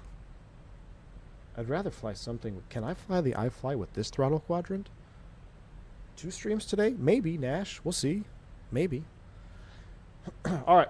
We're getting our in-flight entertainment here, courtesy of Green Dot Aviation. Let me make sure my sim sounds are down all the way. I'll turn these all the way down to like 2. Maybe just a little background noise. And then the volume should be up, blasting here. I'll turn that up. All right, so today we're going to be looking at the United Airlines 1722. This is a 777-200. Departed out of Hawaii, Honolulu, I think. We'll see here in a minute. And this was a very, very close to catastrophic accident. There was no loss of life. This aircraft was fine. Spoiler alert. However, this is a big one because this shows you how fast things go from everyday normal to near disaster. I mean, we're talking fast collapse here. Now, I haven't seen this episode of Green Dot, but I do know about this incident. What's interesting about this is that the way the FAA found out about this incident was because of somebody who's an aviation enthusiast, I guess, doing flight aware tracking and stuff, and found a crazy anomaly in this particular flight path. Then it was brought up, and the FAA got a hold of it. They launched an internal investigation. Then it became public, and then there were definitely some problems within the airline for this. Both these crew members are still active line pilots, and obviously there's been no incident since, but it's just kind of crazy. It's just another alert to those that are out there that you are airline pilots. It's not just you and the guy next to you flying or gal next to you flying. You got to remember there are other peoples out there. So if something happens, always fill out an ASAP. Always fill out an ASAP. Even if you come in low and you're like, man, that was kind of sketch. File an ASAP, because there could be a plane spotter down there taking a video of you, and then guess what? That gets elevated to the FAA or whatever, and then they launch an investigation. What are you guys doing? Like that, the Southwest crew that almost landed on the bridge in Tampa. That's an interesting one. I wonder if he'll do a video about that. But this is just something that there's always, somebody is always looking, somebody's always listening. So protect yourself, fill out the ASAPs, and be safe out there. All right? The snitch tells all. Yeah. So let's go ahead and get into this one, and we shall see what happens. I'm actually excited because I have not watched this one at all. This looks like Microsoft. That must be the Captain scam 777 though. Mark Faze, you're out of here? Oh, CYA. See ya. Yeah, cover your. Oh, all the time. CYA. Even if a controller tells you, oh, don't worry about it, fill it out. NASA is your friend. Yeah, NASA Key 6, that's for the non-airline guys mostly. But so we have ASAP, which is essentially the same thing, but for 121 operators. So let's dig into movie time. Let me know how the volume is. Days before Christmas in 2022, a United Airlines Boeing 777 careens towards the ocean just seconds after takeoff from Hawaii. Alarms blare in the cockpit, but the pilots are utterly confused as to what is happening. Will they be able to pull their massive plane out of its terrifying dive, or is it already too late for them and their 271 passengers? All right. How's the volume? I have a Ionis Ionu dropping the 5 gifted memberships. My man, appreciate you so much. Thank you for that. If you pick up a membership from Ionis, make sure you shout him out. Say thank you. Very kind of you. Appreciate you. Paying it forward, best channel in my opinion. Hey, dude, I appreciate the love, dude. Thank you so much for the support. I appreciate you paying it forward. And if you pick up a membership, make sure you shout them out. Say thank you. V1 Nation, best nation. I'm obviously biased, but I love you guys. All right, here we go. 1722, 270 souls on board. Look at that. That is a sight you do not want to see. Do not want to see that. That is gives me like my hair is standing up on my arms. The iCast not matching the video is from, oh my gosh, here we go. Lauren's got to come in here and rain on our parades, Lauren. Listen, you go back and root for those Packers. Actually, Lauren, they're going to be wearing all white this weekend. That actually look pretty sick. All right. This is a story of confusion, distraction, and above all, it's a story about what can happen when our expectations don't match reality. Throttletek. This is the story of United Airlines Flight 1722. This is better than the old. You guys remember the flight investigations? Look at that graphic shot right there. That's so awesome. I love this. All right, yeah, we're getting into it. I guess the passengers were mostly oblivious to the grave danger. We need a grave danger emoji. Grave danger emoji. Here we go. Go to Green Dot's channel, subscribe, like, let him know you saw it here on V1. Shout out to him for partnering with the V1 channel here. On the afternoon of December 18th, 2022, 271 passengers and 10 crew boarded a United Airlines Boeing 777 at Maui's Kahului Airport in Hawaii. Oh, Kahului. They were bound for San Francisco, a 5-hour journey across the blue expanse of the Pacific Ocean. A lot of these kinds of videos, even some of my own, talk about how the ill-fated flight in question started out just as any other, that all was routine and so on. But with Flight 1722, that was not the case. In fact, by the time the pilots had reached the aircraft that afternoon, they already knew that they were in for an unusual departure. All right, so starting out of the gate, day in, day out operations, everything's been normal. Now here comes the first hole in the Swiss cheese. We got unusual operations going on here. Before even arriving at the airport, the captain had received a thorough briefing from the dispatcher about the severe weather which had been battering the island. So bad was this weather that as the first officer was carrying out his external inspection of the aircraft, he received a text message from a friend telling him that another aircraft on its way into Honolulu that morning had declared an emergency after experiencing turbulence so severe that the pilots had temporarily lost control of their aircraft. All right, so severe turbulence, if you get a report of severe turbulence, it is classified as turbulence at which you can no longer control the airplane. So it's very, very violent. Most of you that have been on an airplane that think you've experienced severe turbulence, you probably haven't. It's probably just been really heavy, moderate. Severe turbulence is, I've only experienced it twice, and it's scary stuff. You have zero control of the aircraft. You're just doing everything you can to maintain structural integrity of that airframe by keeping the wings level. So for that to happen coming in, there's obviously a weird weather phenomenon around the area. Your spidey senses are up and tingling. You know you're in for a rough one, and you got to lock it in. So let's see what happened here. When that plane finally landed, 20 passengers were taken to hospital. Ooh, yeah, that's 11 severe. of whom were in serious condition. That is severe. In other words, from the very outset of this flight, the pilots knew that things were a little out of the ordinary. When they reached the aircraft, they told the flight attendants that they should remain seated throughout the climb for their own safety. The captain of Flight 1722 had been with United Airlines for years. All right, so he's going to get into the experience real quick. That's a normal thing. So you do a thorough crew briefing, right? First time you get on. Now, for these wide-body guys, they're obviously just doing one leg at a time. They're not doing turns in the 777. So you meet up with your crew. You do your required briefing. You talk to the flight attendants. You let them know what you know. They let you know if they have anything special that they need addressed. Turbulence is always one of the big ones. Like, you know what, stay seated. I'm going to call you at 10,000 feet, or, you know, I'll ding you at 10 so you know we're out of stereo, but remain seated. I'll let you know when you can get up, etc., etc. So that's good open communication between the crew members just to make sure everybody's staying safe when you're operating in this kind of environment. It just happens. You know, it's just when it's windy and turbulent, you got to have good open communication. What did I do when I had severe turbulence, Leaper? It was literally, as I said, just maintain level. The autopilot kicked off. Airplane rolled into like a 45-degree bank. We were trying to descend into Cleveland. We could not get into Cleveland. We ended up overflying Cleveland by about 25, 30 miles because we just could not descend.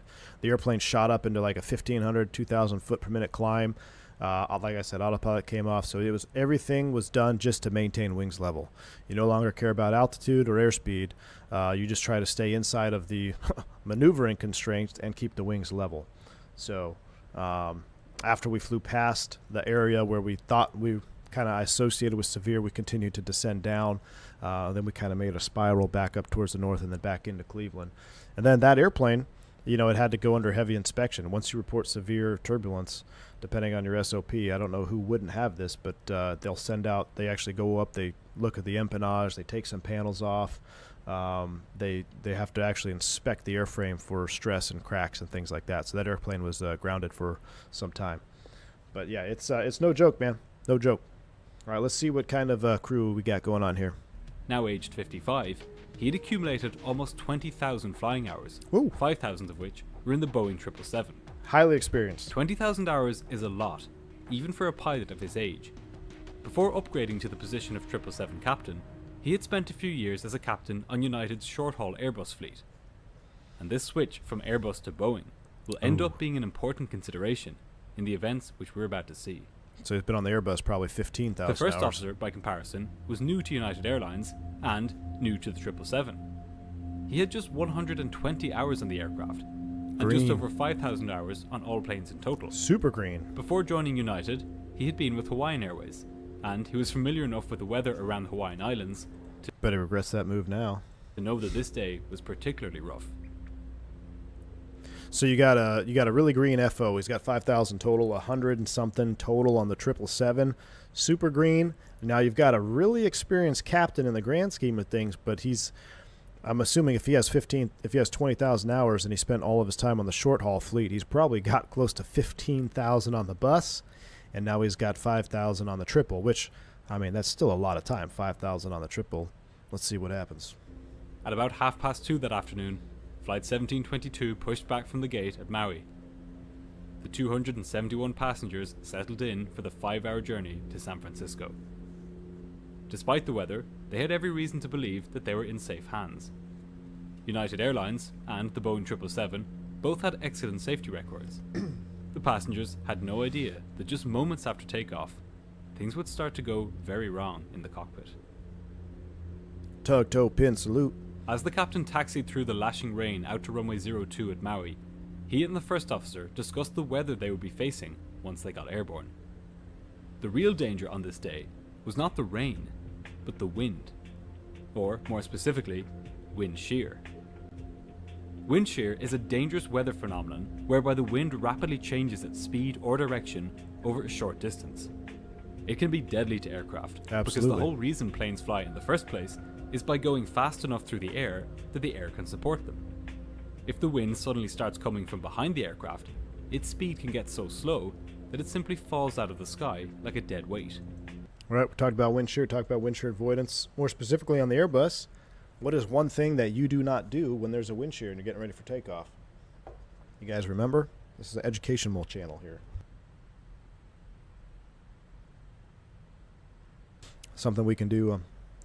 Gear up. Not take off. Change configuration. No, I mean, sort of. Toga. Yes, Guru's got it. Toga. So you're not prohibited to do it's prohibited to flex during wind shears. So if there's a wind shear advisors in effect, that is a reason that you need to be going Toga. Right rudder, more right rudder, yeah. Toga takeoff, no D-rate, possible configuration change. Maybe if you're doing a flaps 2, you can do a flaps 1 Toga, depending on what your TLR or your takeoff information gives you. So also be ready for it, right? Brief the wind shear recovery procedure. I don't know what it is on the 777. I just briefed it the other day going into Vegas. It was 7 gusting 27, so that is a huge shear factor, right? 7 knot steady state with a 20 knot gust factor. That is definitely shear. So just on the approach in, brief it. All right, we get a wind shear. I'll call Toga wind shear. Follow the command bars. I'm not going to change configuration. You're going to read out the rad altitudes, whether we're climbing or descending. Good? Good. Just another mental click, right? Get you in the zone. Even if it doesn't happen, great. But if it does happen, at least you've talked about it. If this happens low to the ground, like just after takeoff, there may not be enough room for the pilots to save their aircraft. And sure enough, as the pilots made their way to the runway, the controller relayed that he had received multiple reports from pilots of low-level wind shear. That is, wind shear close to the ground. That's the worst kind. This phenomenon has taken many lives over the years. Delta Pilots 191 were on high alert. To prepare for a possible encounter with the phenomenon, the captain briefed the first officer on the wind shear escape maneuver, which involved pushing the engines to maximum thrust and pulling the plane's nose to 15 degrees above the horizon. They fully expected that they may have to carry out this maneuver after takeoff. But preparing for wind shear involves more than just carrying out briefings. As well as this, the captain decided to extend the flaps to 20 degrees for the takeoff. Generally, 777 pilots use flap 15 for takeoff. But on this day, the extra notch of flaps would give the plane an additional margin of safety, allowing it to fly more slowly if the wind suddenly changed. On top of this, he opted to use maximum power for takeoff, rather than the reduced power setting normally used to save wear and tear on the engines. Literally the same exact things we talked about. They brief it, they change configuration, they're not doing a reduced flex takeoff. Perfect. Stellar work so far. He would need every ounce of power he could get for this takeoff. As far as the story of Flight 1722 goes, this flap and thrust setting is not just a minor detail. Rather, it will play a crucial part in the events which we're now about to see. At about 2:45 that afternoon, the captain lined the massive 777 up on the runway. He put the windshield wipers on high and turned on the weather radar, which scanned a cone-shaped section of sky in front of and above the aircraft. And the picture it painted told him that things wouldn't get easier. Weather radar. Airborne. The two pilots were now poised to go. That looked like a different sim. Strapped to the wings of their 777 were the two most powerful jet engines ever built. Hold on. Now poised to go. Doesn't that look like... This is a different panel. Is this Flight Factor and X-Plane? That does not look like the Captain Sim Triple Dash. I mean, even the radar, I mean, this is definitely a different airplane than the PMDG. I don't know where you got this clip from. Why take off into the madness? Sometimes you really have no other option, Keith B, other than delaying. So it's, this is a common thing, though. You line up on the runway, you turn the radar on, you do a scan. A lot of times you'll hear ATC, United 1722, line up 05, let me know what you think. What do you think for a heading? What do you want? And you can kind of assess the situation, right there. Okay, after departure, we want to do a left turn, we want to do a right turn. We want to avoid this area. And this is total normal technique. There are pressures to go that you can always wait, but obviously this isn't something, they didn't see anything here on the lineup that was just to say, hey, we cannot take off in this. So it's not any fault to the crew for continuing the takeoff. This is just what is expected of you as an airline pilot. You assess the situation, you do your risk management. It's good enough. We'll be safe. It's going to be a little bit uncomfortable. Let's go. Let's spool them up. So there's really nothing abnormal about this for the crew until they get rolling here. So let's see what let's go on here. Picture it painted told him that things wouldn't get easier once he was airborne. The two pilots were now poised to go. Strapped to the wings of their 777 were the two most powerful jet engines ever built, giving almost 4 Titanics worth of thrust. Jeez. Once he had received takeoff clearance, the captain spooled the engines up to their maximum thrust setting, unleashing this incredible power. Things were now about to happen really quickly. Now, I don't fly the 777, but I gotta imagine if you're a 777 driver, you probably feel like you kind of got it. You're kind of the big boy in town, right? I mean, you have some of the two powerful engines in the world. You're on a massive aircraft that has an incredible safety record. It can take a lot. It's been through a lot. So you've got that feeling of not invincibility, but I guess maybe a little bit of an invincibility feeling. I could only imagine if you're flying the 777 because it's a frickin' 777, right? Now, obviously, no airplane is a match for Mother Nature. If Mother Nature wants to take you out, she's going to take you out. You cannot beat Mother Nature if she doesn't want to be beat. But yeah, I mean, they got to be fairly confident. Big boy airplane. Let's go. Way more quickly, in fact, than the pilots were used to. Oh, I did a Toga, by the way, on my last trip, too. It was awesome. Within moments, the engines, sucking in 7 metric tons of air per second, powered the aircraft to its takeoff speed of about 260 kilometers per hour. The captain pulled back on his control column and lifted the plane into the murky sky. For the first few seconds, the climb was normal. As expected, the pilots saw that their airspeed was fluctuating. This meant that the air was becoming more unstable. The captain was primed to carry out the wind shear escape maneuver at a moment's notice. While he flew the plane, the first officer was busy acting as the so-called pilot not flying. In this role, his duties were to handle radio communications with air traffic control, to monitor the captain's flying, and to clean up the aircraft as it climbed out. You don't need wipers on in the clouds. Cleaning up the aircraft involves things like raising the gear and the flaps to make the plane more streamlined for high-speed flight. After many hours of flying the same aircraft, pilots settle into a kind of a rhythm for this process. There's a Absolutely. Speed up, clean up. Now, I will tell you from experience, taking off into wind shear, a known wind shear, or there has been wind shear being reported, you're not going to willfully take off into a wind shear. You're always going to wait a little bit. We have an assessment matrix that we go through. But if you're the next airplane to take off after a wind shear has happened, you are, trust me, you are locked on to your airspeed. You're locked on to the flight director pitch, whether you've turned the autopilot on or you're hand flying it still. I personally like to hand fly because sometimes you can feel the changing of the airplane dynamics before the autopilot can or anything will trigger for you to be alerted. So I tend to hand fly a little bit longer. You're locked onto the speed, you're locked onto the flight director, and you're primed and ready. So you almost have that, you're almost setting yourself up for like a confirmation bias or something, right? If something does happen. But right now, I mean, windshield wipers should be off. And with every second, though, that this takeoff is continuing, you're feeling more and more relaxed because what is happening? You're getting higher and higher away from the ground. If you get a wind shear, 3,000, 4,000, 5,000 feet, not really a big deal. It's just going to be uncomfortable. But the biggest threat is sub 1,000 feet, absolutely. So every second that goes by, they're climbing away from the ground, getting a little bit more relaxed, getting a little bit more relaxed. Now, the FO is going to be over here busy. He is a green FO, as Mark pointed out, got 100 hours on the airplane. High workload environment, low level, possible wind shear, and an abnormal takeoff. But, I mean, it's normal, but a like customary takeoff flap setting, right? So let's go ahead and continue on here. Cadence they come to expect in terms of what's called the flap retraction schedule. But on this flight, because the pilots were using maximum engine power on flaps 20, this rhythm had been thrown That's crazy. off. I didn't even know you could take off And the flaps pilots, 20. with their focus centered on the possibility of wind shear, were not ready to face that. As the plane reached about 1,000 feet, the captain lowered the nose slightly to allow the aircraft to accelerate. But if the plane got too fast, as indicated by these red markers here, the force of the air would damage the flaps. To prevent this, and to allow the plane to accelerate further, the captain told the first officer to raise the flaps. And it is here where things started to go wrong. Pilots normally use flaps 15 for takeoff on the 777, and they're used to retracting them one notch at a time, first to flaps 5, then to flaps 1, and then fully up. Pretty standard. But according to the Boeing 777's manuals, when taking off with flaps 20, pilots should first retract the flaps 2 notches directly to flaps 5, and to bypass flaps 15 altogether.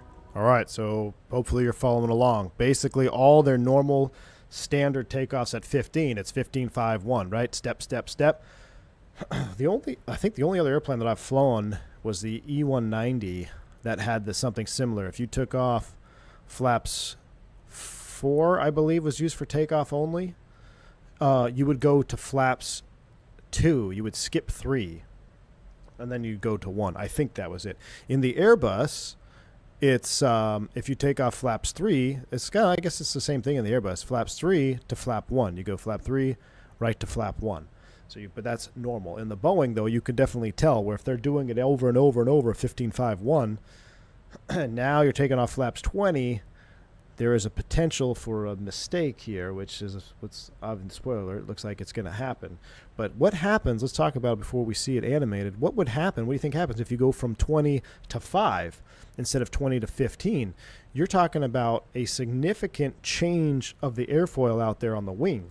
And if you are reducing the lift more than the airplane is ready to accept, what's going to happen? The angle of attack is going to increase before it's ready.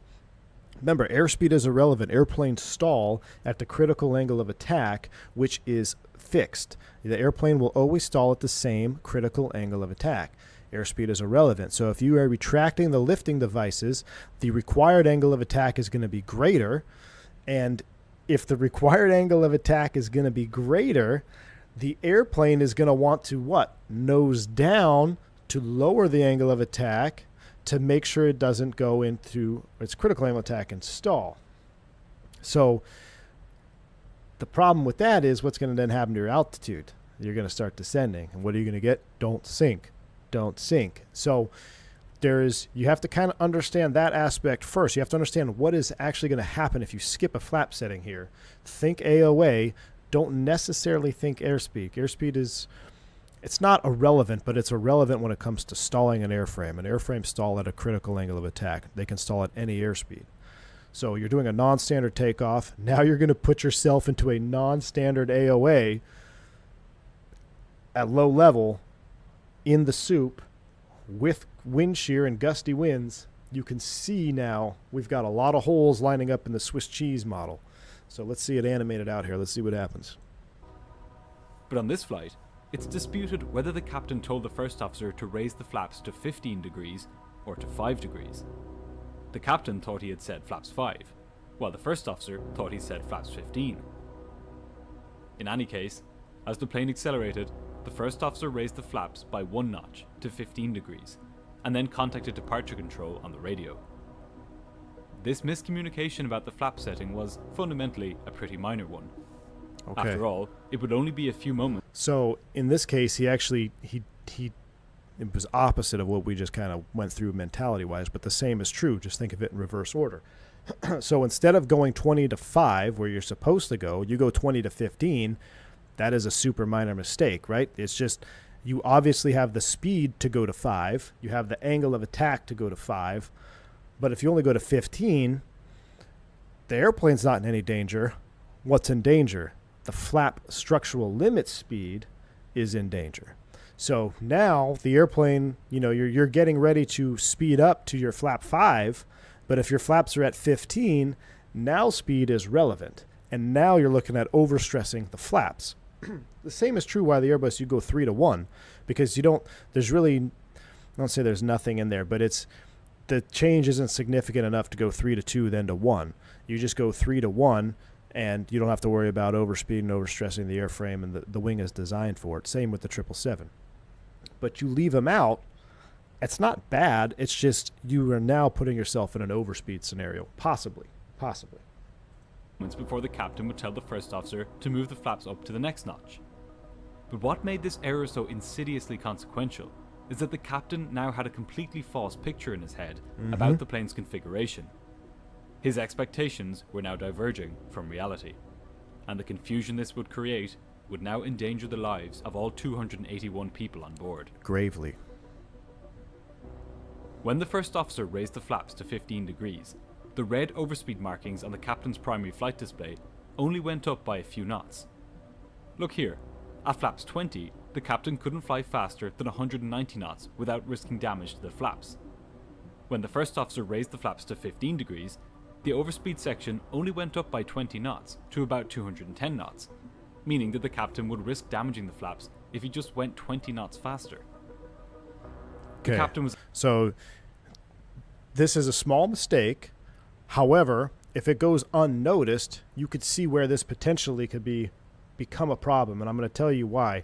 If you're expecting the speed scale, this red tiger tail, to go away as the flaps are being retracted, you can then judge your trend arrow and be like, okay, I'm fine. I know that's going to come up any second now. I see my trend, and you're going to be safe. Well, what happens here is if this trend arrow continues up and you're expecting this to go away and it doesn't go away, well, now you're really going to put yourself into an overspeed situation. And as Mark pointed out, these guys are doing a Toga takeoff. And keep in mind, this is a 777 going on a 5-hour flight. The amount of fuel this thing can take is a lot more than 5 hours. So they are relatively light, considerably speaking, what the 777 can carry. So their performance is already great. Plus they're doing a Toga takeoff. And now they have too much flap hanging out, which is going to be pushed up against the structural limits. So everything is lining up now for there to be still a minor issue. You get a flap overspeed, okay, get the flaps up, write it up when you get into SFO, no harm, no foul, hopefully nothing is damaged, and you continue on.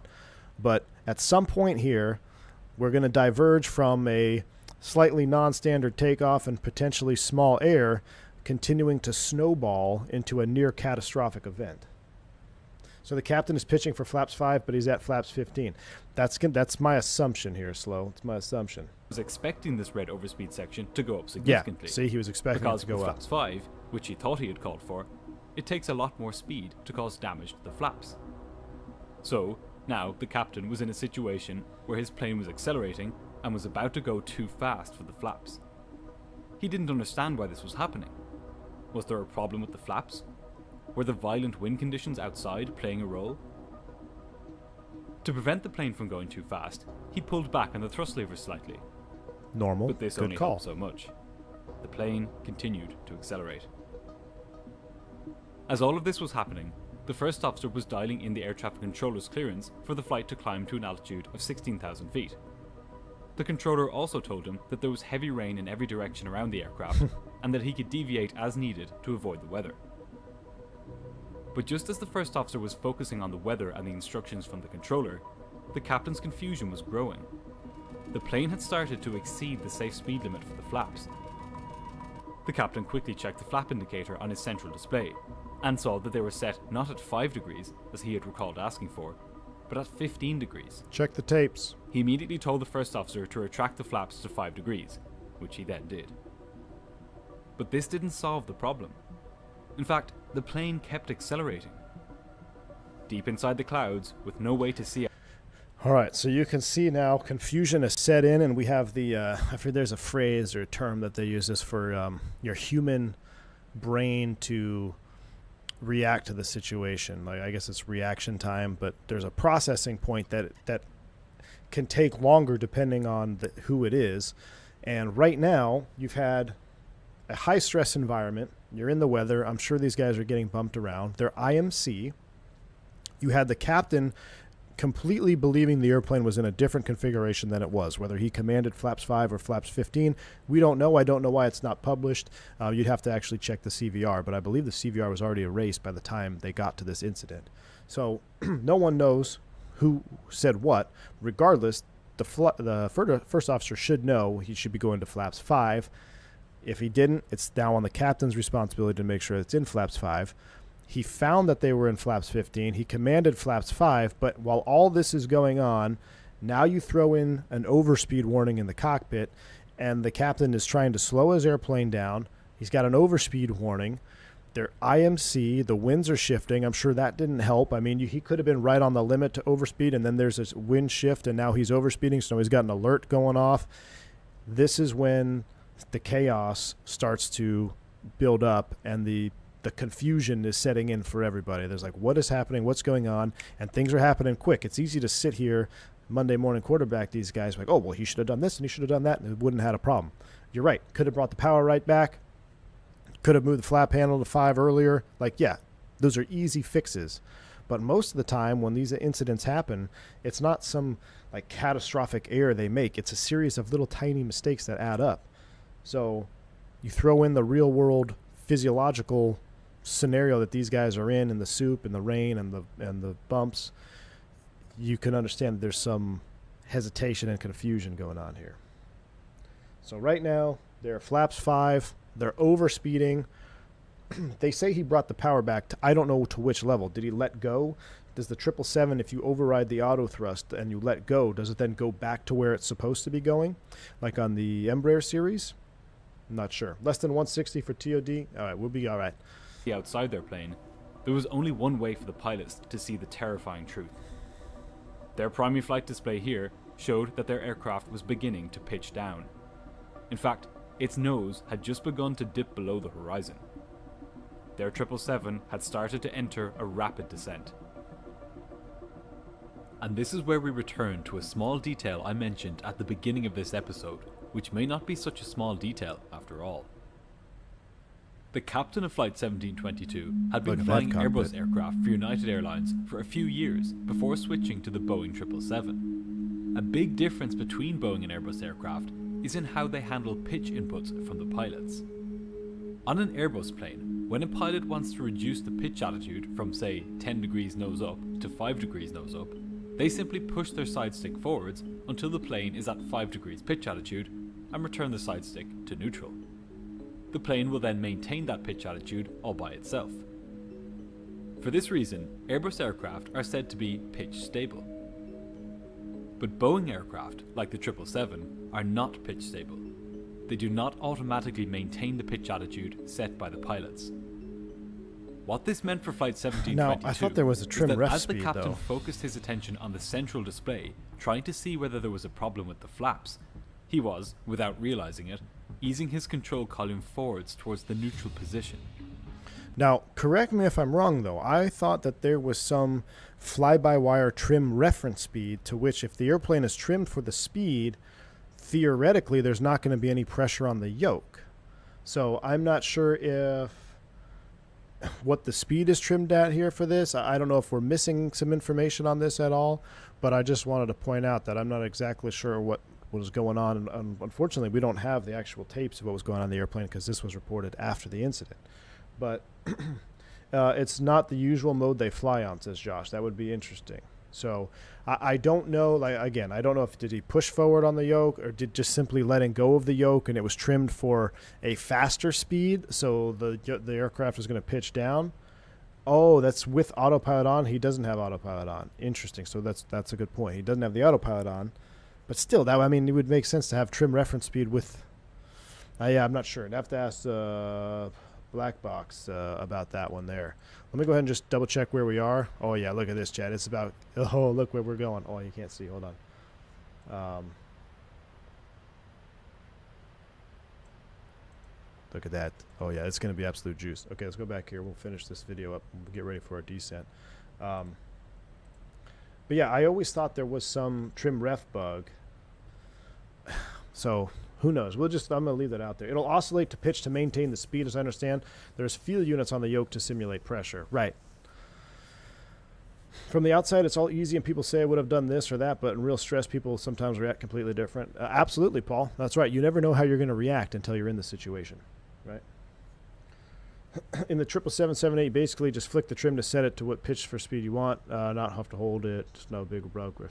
There is no bug. Oh yeah, I know there's no bug in the real airplane. We just have that in the sim. It's just, I wasn't sure. I'm assuming that this point then that it's not trimmed for 108. Maybe it's trimmed for 250. Who knows, right? Because if he's letting go of the yoke, it's going to nose down. It's going to continue to accelerate. But anyway. Let's see. James says, it seems in the situation simply reduce power and bring the nose up. Right. Yeah. And again, this is a simple, we can look at this and be like, well, this is an easy fix. Bring the power back. I've overrode the auto thrust. I've disengaged the auto thrust to avoid an overspeed in a similar situation, not exactly like this, but like, yeah, you know that it's coming. I know that the FADEC is going to command idle, but it's not doing it yet. And because I am in tune with the aircraft, I can go ahead and act faster than what the FADEC is going to command to help reduce that momentary overspeed. You would think and you would hope that that would be accomplished in this scenario, but it doesn't always happen that way, especially when your butt is in that seat of that airplane. So let's continue on there. In an Airbus, this would be no problem, as the plane would maintain the pitch altitude he had previously set. But in the Boeing 777, this more neutral control input allowed the plane's nose to lower. In all probability, in this stressful and unfamiliar situation, the captain simply reverted to basic flying instincts he had been honing for years on Airbus aircraft, and without realizing it, he allowed the plane's nose to drop. Now that to me seems like speculation, that unless he admitted that in an interview, but I 100% believe it could be real. I mean, if you've spent, 15 years on the Airbus, 20 years on the Airbus, 15,000 hours, and now you're in a triple, when something bad goes on, you're going to revert to your lowest level of training or your very first principal primacy, your very first evolution through training. So it's possible, but I think it's a little bit of speculation, unless he said that in an interview, which I would have to double check. The first officer saw the plane's nose dropping, but he was confused. Clearly, the captain was having trouble controlling the plane's airspeed, as the overspeed warning was still sounding. But what about the pitch of the plane? Why did the captain appear to be lowering the plane's nose and putting it into a dive? Another thing here, somebody mentioned somotographic illusion. There could be some type of optical or visual illusion that's happening here. Going through layers of clouds and heavy rain bands, the colors of gray shifting. Absolutely, there could be an illusion out the window to which he thinks maybe he's pitching up too rapidly or he needs to lower the nose a little bit. We don't know. We weren't there, but that is also a very possible Could the first officer's instruments be broken? Possible thing going on here. The captain was also perplexed. He was hyperfixated on the overspeed warning and trying to diagnose its cause. The plane was now more than 20 knots faster than it should have been going, and the flaps were at serious risk of being damaged. And now we're really ripping flaps off. Second by second, the nose got lower and the plane's descent quickened. At some point here, you'd love to hear someone say pitch, or like the first officer in this case, because he's pilot monitoring, pitch or altitude. Why are you descending? Like something like that to cue in, like aviate first, right? You got alarms going off, and this is, I don't like talking about this all the time because it makes it seem like I'm saying I could do such a better job. I'm not saying that. All I'm saying is in this scenario, you've got to maintain positive control of the airplane. You have so much noise going on around you. It's so easy to be distracted. It's so easy to be confused about the different alarms going off and the state of the airplane, and you're confused because you thought you were already at flaps 5. So, but at the end of the day, you got to remember, fly the airplane first. Fly the airplane first. Tune out the noise if you have to. Look at your pitch. Look at your primary instruments for flight. What is the airplane doing? Captain ordered the first officer to retract the flaps further, to 1 degree, completely oblivious to the true cause of his ever-increasing speed. He was now inadvertently beginning to push the nose over, powering the massive plane towards the ocean below. The first officer retracted the flaps to 1 degree, but the warning continued. He was utterly confused. What was the captain doing with the plane? Why was he overspeeding it, and yet keeping the engines nearly at climb thrust? Was the storm causing the plane to behave in this way? Were his instruments wrong? He looked over at the captain's instruments, but they told the same story as his own. The plane was now in a dramatic nose-down position. Look at that. That should put that should stand anybody's hair up on your arm. That's a less than a minute to live rule, right? If you're at more than if your vertical speed is in excess of that of which you have 60 seconds to hit the ground or not, you better know what you're doing. You better be doing it intentionally. Right now, you're doing a 5,000 foot per minute dive and you're only 1,800 feet above the ground. That is less than a minute to live. So do not break that rule, okay? So I don't know if this is what their PFD said, but man, if it did, that's a whole lot of brown. Somebody's got to take command of the aircraft here. Pointing more than 10 degrees below the horizon and descending at a horrific rate of 8,000 feet per minute. Jeez, 8,000 At this feet rate, per minute. they would plunge into the ocean in less than 10 seconds. In the cabin, the passengers were oblivious to what was happening up front. They didn't know that their lives were now in grave danger, not because of Okay, we need a grave danger emoji. turbulence, but because of a terrible confusion up in the cockpit. The massive plane screamed down through the clouds, diving for the ocean below. Mark, the passengers may not have noticed because no one said anything, but I guarantee you nose over 8,000 feet per minute at 2,000 feet and you're going to feel it. You know 8,000 feet per minute? Good night. Just at that moment, as the first officer was looking over at the captain, he caught sight, out of the corner of his eye, of a cloud move rapidly past the aircraft. To both pilots' horror, they were now face to face with the Pacific Ocean. They were powering towards it at a speed of more than 550 kilometers per hour. The first officer shouted at the captain to pull the plane up. The captain had mere seconds to react. He yanked back in his control column, heaving the gargantuan aircraft's nose up. He quickly pulled the power back to idle. Okay, now this is a good move here, and it's counterintuitive to what you may think. You may think, oh, pitch up full power. No. He's got plenty of speed. He's got plenty of energy. He needs to get the airplane to slow down. Trade that speed for altitude. So he's got plenty of speed now, and he's got plenty of speed to trade for altitude. So you don't need the thrust. You do not want to be thrusting into the ground here. So power to idle, good move, full aft. I guarantee you they felt this. I guarantee you anybody on this airplane felt this. AJ, thanks for the $3 super chat, my man. Appreciate you. What kind of danger, chat? I don't know. You tell me. All right, we might have to hold. I tell you what, let's go ahead and we're going to finish this video. Let's go here, legs page. Let's do it at Carmi. Can I put a hold at Carmi real quick? Let's do a hold at Capme. Hold at Capme. Perfect. Execute. All right, we're going to hold that Capme and make sure video is, we can finish this video. Look at this, though. Look at this, chat. Who's excited for this? If you haven't already, smash that like button. Come on, let's get 400 likes in here today. You guys are super light on the like button. We're watching Green Dot Aviation. We're flying a 777 into the mountains of Skardu. Hit that like button. All right, let's finish this video. This is absolute juice. I'm going to put us in a hold over here because we want to see this full-blown approach into here. So we're going to continue ahead. We'll hold. Let's finish our video, and we'll get out of here. Grave danger, AJ. Thanks again, man, for the super chat. Appreciate you. Control column like volume. Does he say linear or linear? All right, here we go. Let's finish this. So I mean, this is if they didn't break out of the clouds, this would have been a good night for this airplane.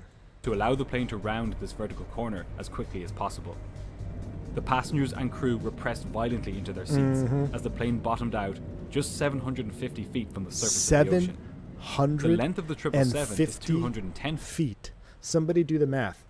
8,000 feet per minute at 700 feet. How long does it take to do 700 feet at 8,000 feet per minute? Somebody do the math that's smarter than me. That is close. Feet. Flight 1722 was less than 4 times its own length from smashing into the Pacific Ocean. The terrain alarm sounded loudly in the cockpit, alerting the pilots that they were just moments away from colliding with the sea. Less than 6 They watched their instruments anxiously as the plane pulled out of its descent and began rocketing skywards.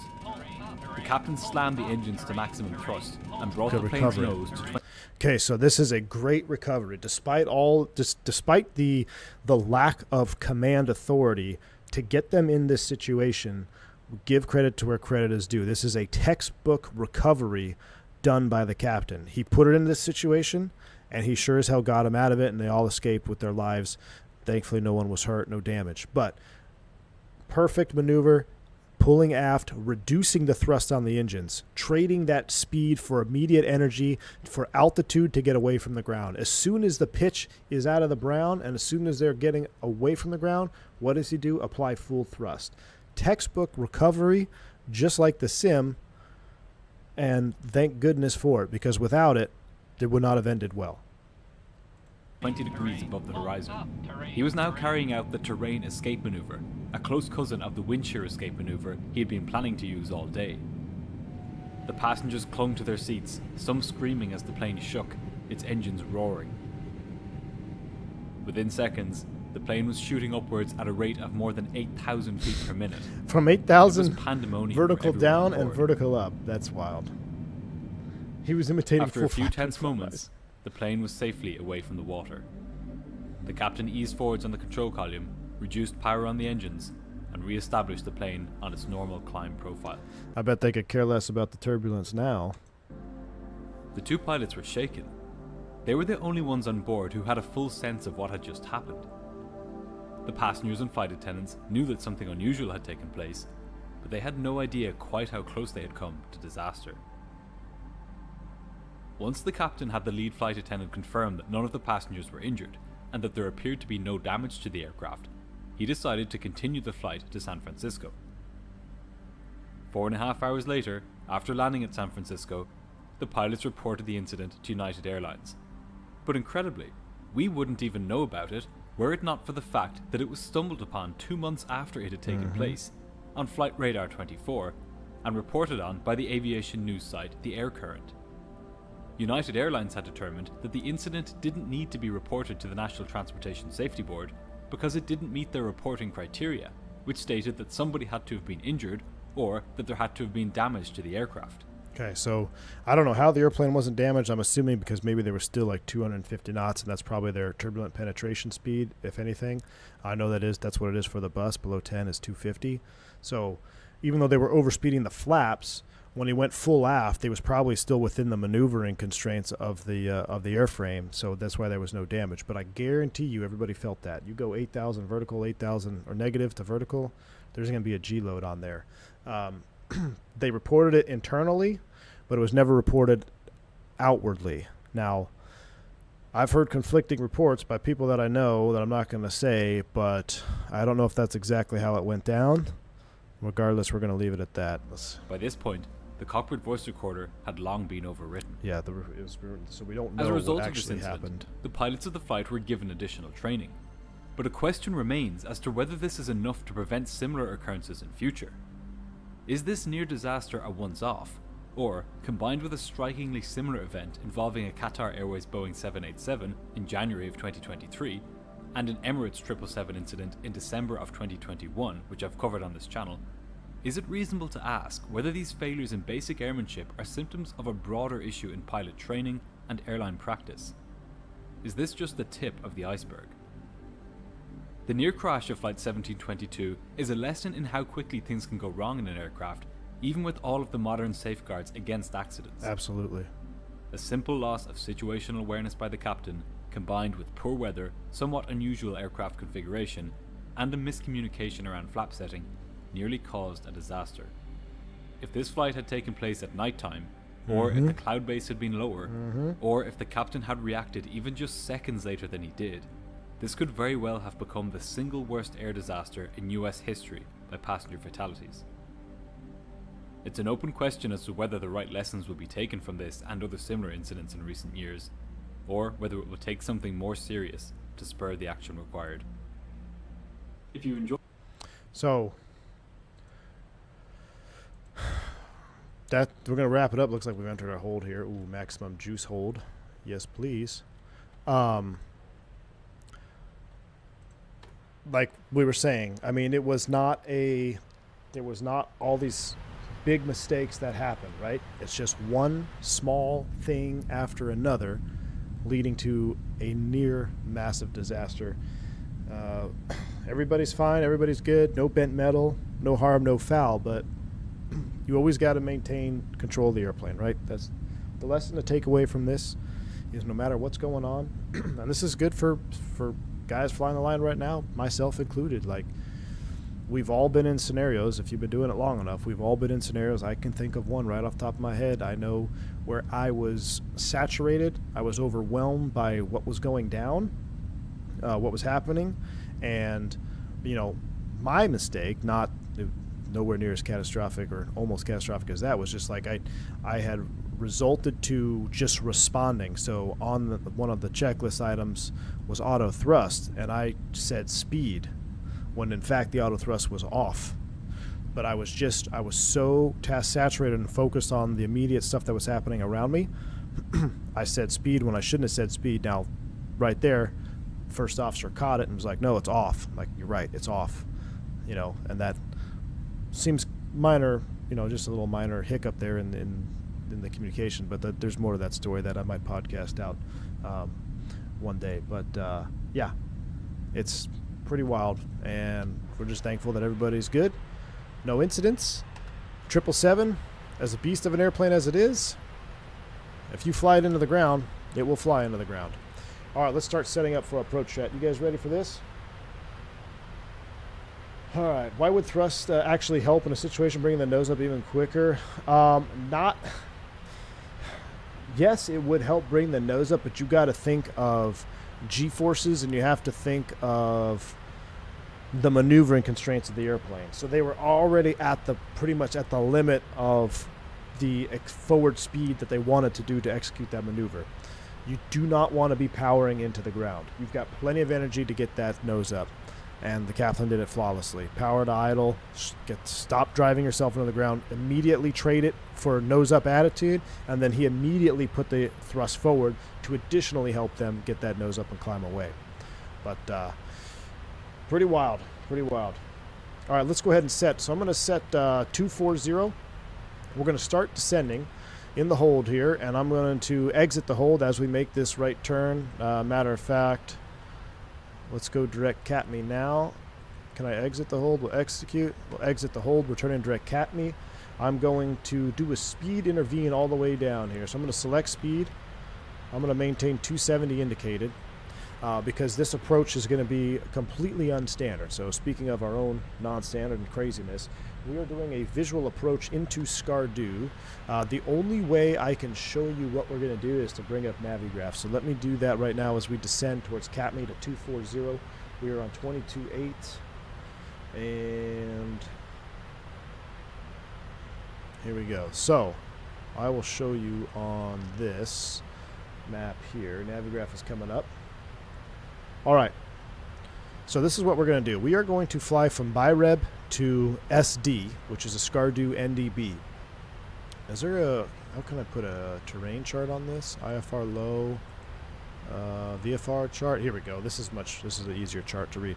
So after SD, what we need to do is we are going to follow the valley on a heading out over the town of Skardu. This is called Kidney Island, or Kidney Mountain 1, Kidney 2, and Kidney 3. And what we're going to do is we're going to visually fly and turn between Kidney 2 and Kidney 3 to circle us back towards the airport, to which then we're going to then do a sort of a paro maneuver.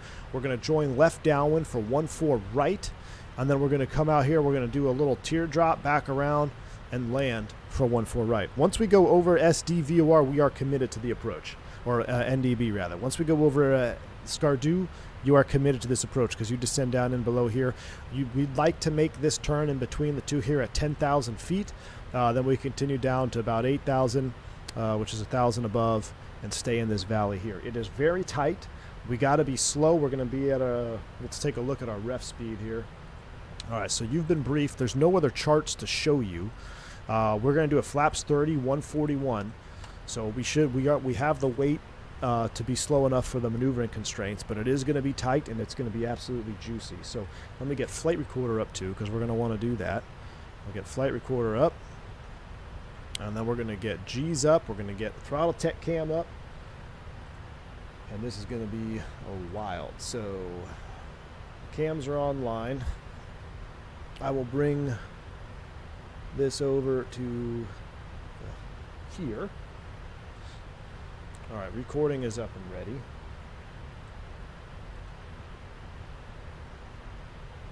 Did you read the guide for descent suggestions, or was this another elected to lead, not read?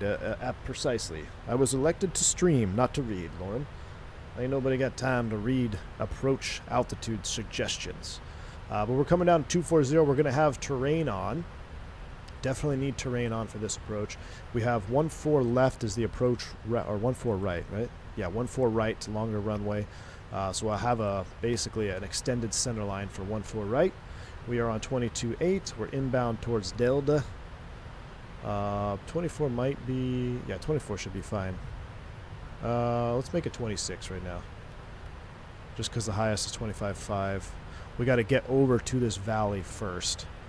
Well, check this out, chat. Look at this terrain that we are flying over right now. How wild is this? Let me get G's on. And G's should be up. Pull the test one out. Yep, you should be able to see that. Beautiful. All right. Sim sounds are coming up now.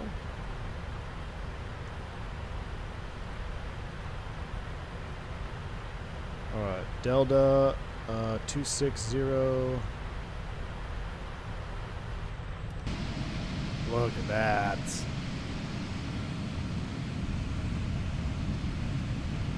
Is this the Hindu Kush? No, that's in Afghanistan or in Pakistan. Have I seen the new planning tool? I have not, Felix. V1 doesn't read unless it's a dono message or ECAM message. AJ, that's unfortunately that's proving to be more and more correct. Maybe I should implement slow mode. Is that a 7.6 quad? It is, Mike Smith. It is. Up and running with our 7.6 quad from Throttletek. Absolutely love it. I love flying it with the 777. I'm going to attempt to fly it in X-Plane. I just have to gouge my eyes out. This is the Kashmiri Himalayas. Thank you, Lauren. Yes, we got to drop down. Yeah, Lauren. Where are we stopping here? Oh, here comes more RMP, VNAV out. And VNAV speed down to 260. Here we go. We're going to just eclipse this ridge line here.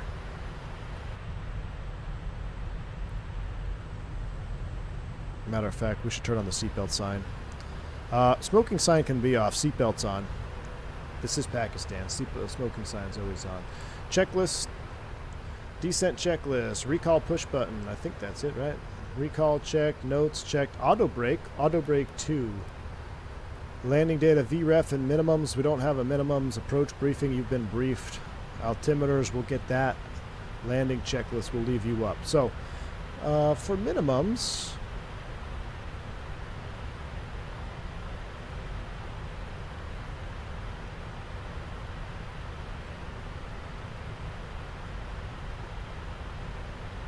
I'm not going to set 7,000 on this one here, so let's just reset that. We'll leave it off. We don't need no minimums. Why are we not descending, though? Vertical speed time. Vertical speed 1,500. Transition altitude is low.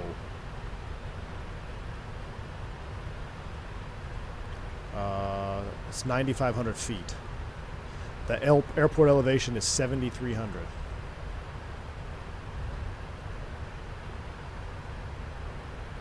You do not need no minimums here. No minimums here. I'm surprised PIA didn't have any accidents here where half the pilots faked their licenses.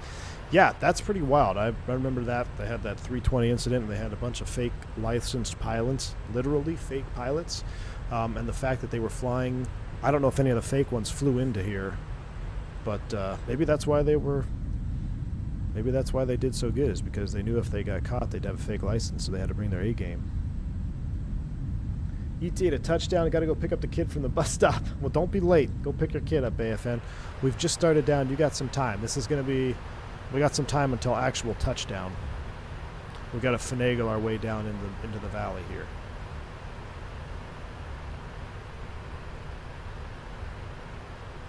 Vodka made it in one piece? Man. I wanted to see that. Alright, recording is ready. We're up and running. Good deal. Can you make an emoji? I already got one. Seafit Valley. Andy was sober. Really, Gus? That's a shocker. Vodka went between 1 and 2. We're going between 2 and 3. Alright, pumpkin spice latte is empty. Confirmed. We're out of juice. Where's my water?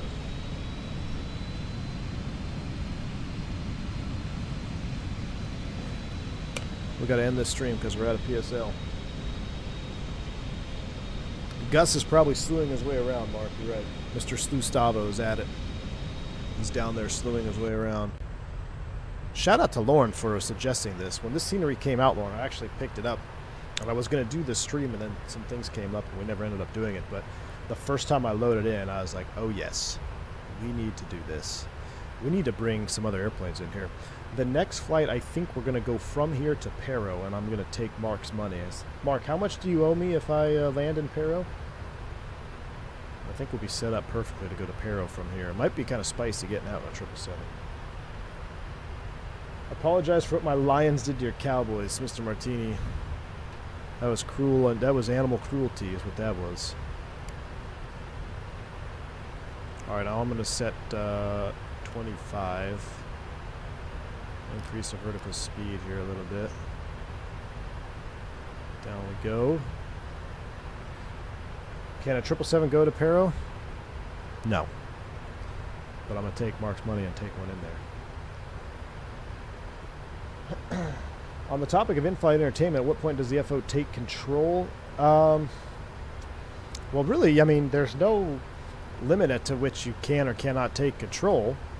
You could have, you know, he could have taken control on the initial dive over and stabilized the aircraft, but I don't know if either one of them had a real sense of what to do, really. You know, I think they were both kind of in that shock factor. No, this is no RNAV arrival. There is no RNAV into here. This is a published visual procedure / technique from PIA Airlines. They actually bring the 320 in here.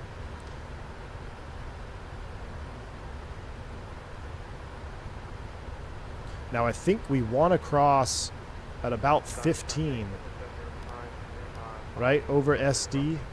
Let's continue coming down. Let's set 19th out. You can see here we've kind of made it already in the valley that we want to be on. Look at that down there, though. Look at this. I mean, this blows Pero out of the water. Are you kidding me? Look at this terrain. This is my new Pero. I know, Dale. Could you imagine taking a DC-3 in here with just a map? This is my new Pero Bhutan. This airport is awesome. Cost BIREB at around 210. All right. BIREB at around 210. We're at a 24.5. It should work out. Should work out good. Let's go ahead and crack a little bit of speed brake here. A little bit of speed brake action. More like tips written on napkins. Exactly.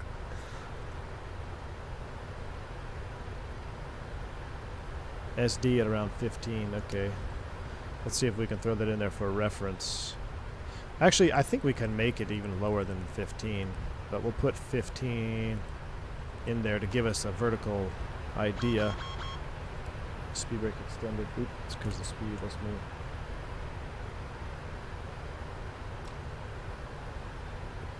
Would you recommend the Boeing yoke or Honeycomb Alpha? Oh, definitely the Thrustmaster Boeing yoke, Jim. Definitely. Definitely the Thrustmaster Boeing yoke. Alright, I'm going to go ahead and reduce speed to 250 knots. More speed brake. I love the detent over the arm position there. Beautiful. Alright, there's BIREB at 21.5. We're looking good. Okay, so there's the airport. And remember, once we cross over SD, NDB, we are committed. There is no going around. Actually, SD is really the only part at which you could go around. I'm going to set 15,000 right now for our next step down. Still need to slow down. Let's go more speed brake.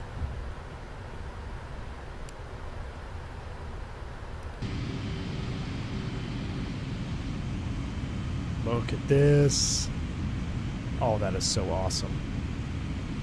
I don't know, Gustavo. I don't know how heavy I am. Heavy enough. We're 140 though. We're within the limitation, I believe.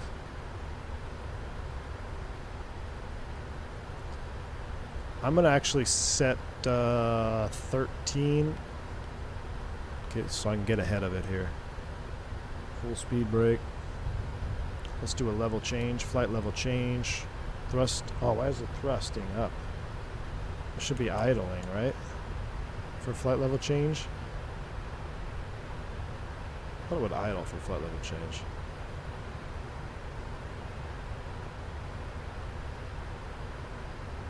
Alright, let's get our heading bugs synced up here. This is going to be... Alright, so let's pay attention. We got traffic over there. There's throttle hold. So that's when it's active, right? I'm going to bring mine to idle.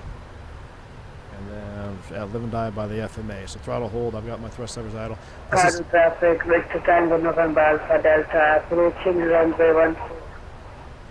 So here's kidney 1, kidney 2, kidney 3. We got a circle right through here, back over the water. Skardu traffic, backstand 357, 17,000, descending over the Sierra Delta NDB for visual 14 right to Skardu traffic. Let's go ahead and set 10,000. I'm fine maintaining 10 through the mountains here. We'll be a little bit lower than profile, but that's all right. I'd rather be a little bit below because we are committed. We're not going around anyway.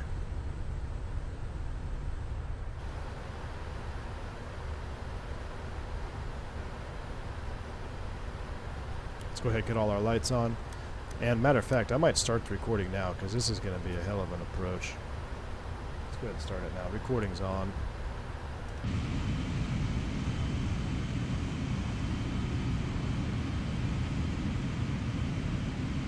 Alright, get ready to select heading. Look at this.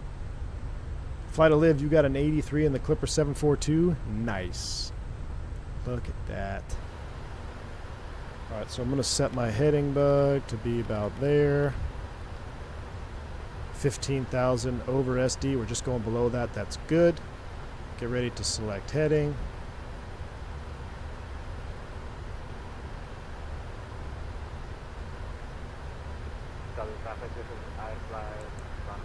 Heading is selected. FMC message, discon, that's normal. We want that. Alright, now we are heading mode. And now we are straight visual, flying with our heading bug. We need to slow down here. We really need to start slowing up. Caution, terrain. We're going to go ahead and terrain override. Terrain override is selected for this approach. We are visual with the terrain. We're past Sierra Delta NDB. We are committed. Track IR would be really useful here. What's the flap speed? Let's go flaps 5. Start helping us slow down here.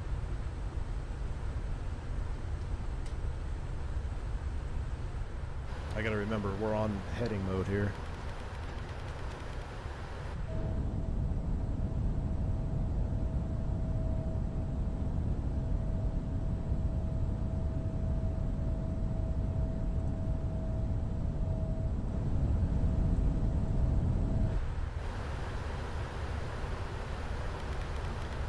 Spinning it around.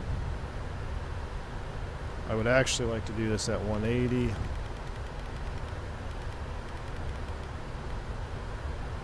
Alright, so here we are. We just passed kidney 1 right here. This is kidney 2. We got to split these two mountains here. We're slowing down. Let's go flaps 10. We can make this turn in here.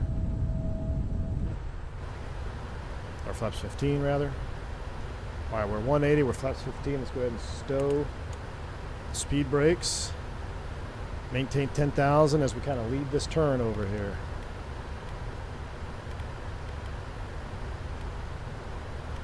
Let's go back to heading mode. Around we go.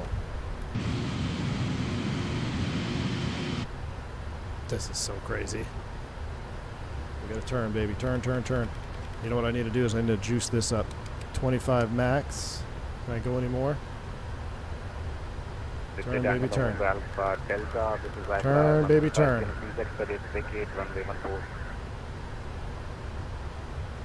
Get ready to yank and bank it here. Do we have to update insurance? 170 is fine. We're speed 170. That looks good. We're flaps 15. Our speed's coming back up. Throttle hold. Let's go ahead and reset our standard STD. 3024 altitude alert. That's normal. It's because we did a transition there. Let's go ahead and start to the right, left. All right, now we're going to set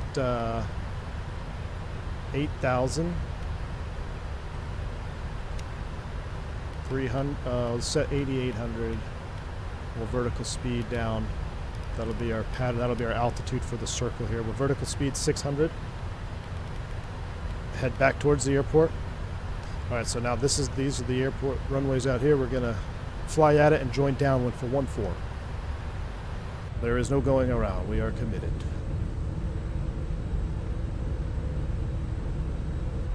This is so sus. I love it though. How awesome is this?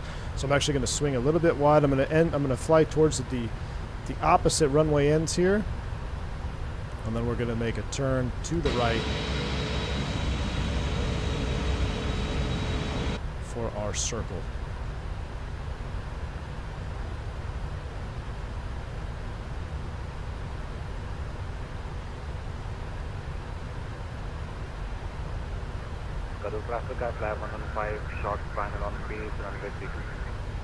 Somebody's on short final over there. Now I can't go flaps 20, right, with the gear up? Or can I? Let's go ahead and join downwind. Skardu traffic, Pakistan 357. Joining left downwind, 14 right. Skardu traffic. The water looks so real, doesn't it? I noticed this too. Look at the shadow down there. How awesome is that? It's all the ice melt, right? Flap 20 gear config is the least of your worries. Yeah. All right, so here, this is where we gotta execute the Pero turn. So we're gonna come a little bit left, and I might actually hand fly this here. So I'll pilot off. Flight director off. I'm gonna hand fly this. This is where we do the Pero turn. Now, I'm tempted to go gear down 160 for this, but I think we could make this at 170 here. So I'm going to come in a little bit, then I swing out to the right, and we'll do the Pero 180 to line up for 14 right. There's traffic above up there. That's so cool. Oh, watch our altitude. Watch the altitude. All right, we have the replay to watch, so let's just fly this. All right, so now I'm gonna swing wide. We're swinging wide here. Let's see altitude alert.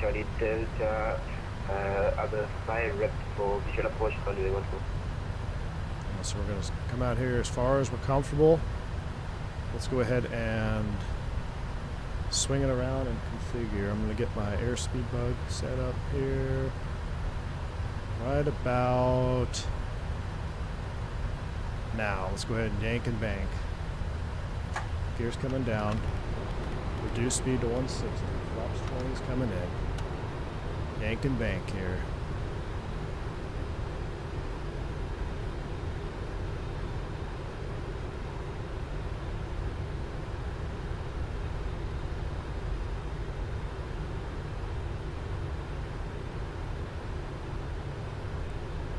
Right there's 1,000.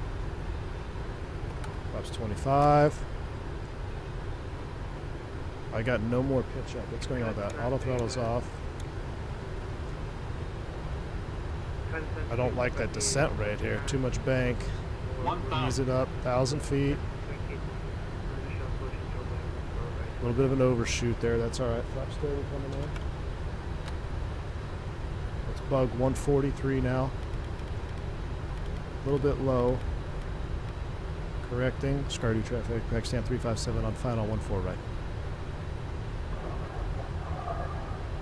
I like a little bit of speed. Let's go 147 here. A little more juice. A little more juice.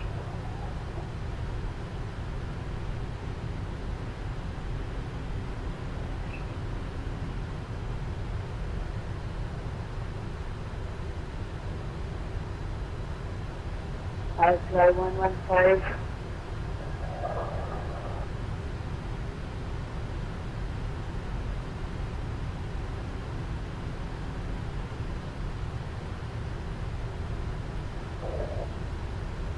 That might be a little bit too much.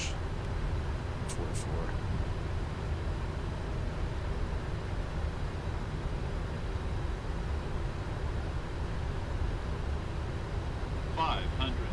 We're stable down to land. Ooh.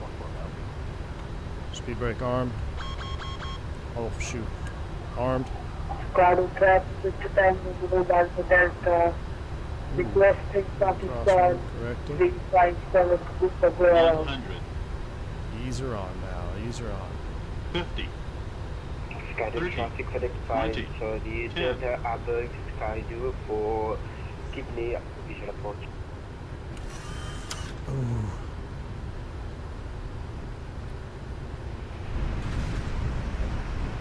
Spoilers. Verse. D-cell.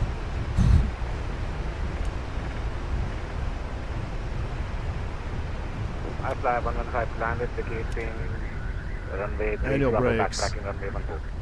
I tried to get the grease, but I couldn't. I didn't want to float anymore. We just set her down. We'll have to see in replay.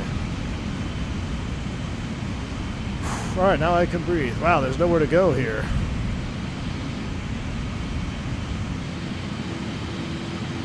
Let's go ahead and we'll pull off to the left.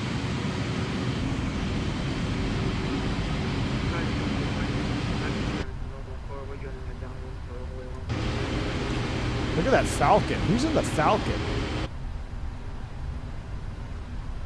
Skardu traffic, Pakistan 357, we're clear of 14 right, back taxi onto 14 left, Skardu traffic.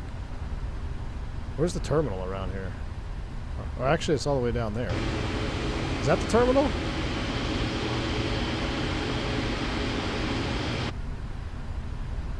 We'll go ahead and taxi on with this guy here.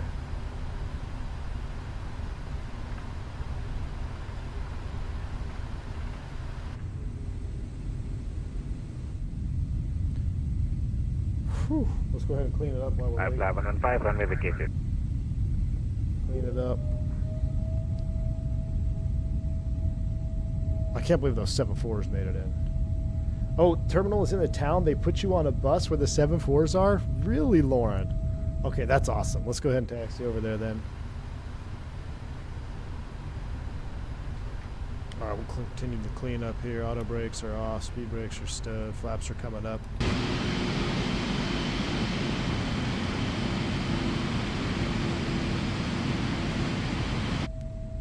Drag a tire. It's a 15-minute bus ride? That is so awesome.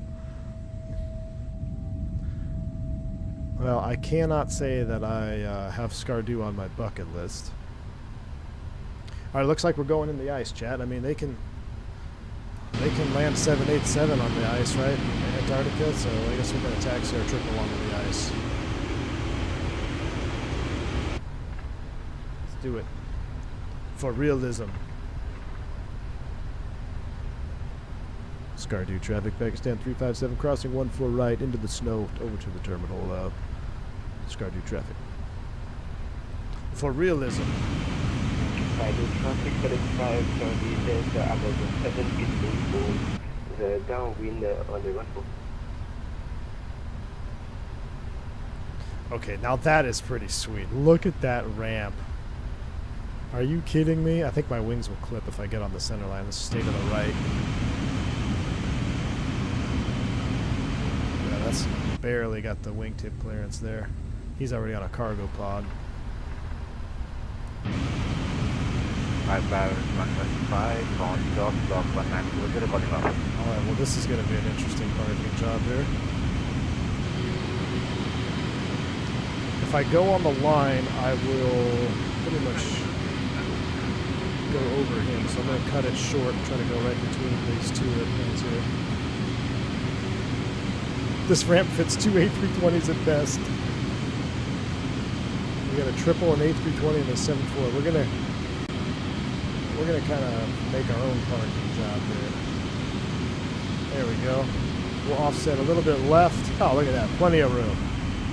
Plenty of room. Ladies and gentlemen, welcome to Skardu. Okay, that's going to be a wild replay. That's going to be a spicy replay. Is anybody on final right now? The one thing that I don't like about this Brunner profile vodka is like I could feel like I was out of authority. My trim was so far aft on that approach. That's why I didn't want to smash it there. But no, I don't see Slustavo. What a ramp. All right, let's go into the replay. Let's see how we did. All right, let's disconnect from Aveo Premium. Let's see how we did. This is going to be juice. Replay is coming up. I'm going to pause. I'm going to run it forward. We'll watch the full one here in a little bit. Let's just watch kind of the file. This is where I was very sketched out right here at this part of the turn. Let's go ahead. Gears down. Let me get the flaps out. Go all the way to full on the flaps.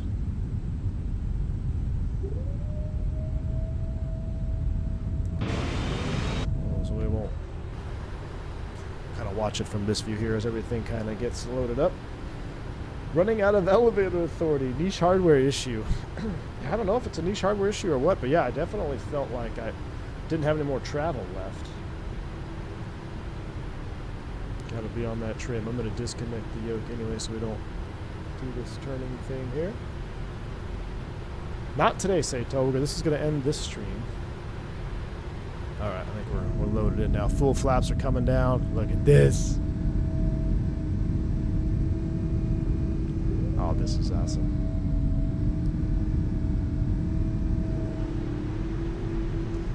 Also got to remember you're landing a 777 at 7,300 feet, so that density altitude is up. Oh, look at the terrain around here. We're definitely going to take off out of here next. Yeah, it has working JipWiz. I had to shut it off. The JipWiz is supposed to be inhibited on this approach. I think that was the aerodynamic limits of the triple. Slow. We got real close, dude. We were real close to the limits of the triple on that approach. Making that turn back there in the bowl, 100% at the aerodynamic limits, because you roll in that bank and you lose the vertical component of the lift, and it's like sink rate. We didn't get any sink rates, which is good.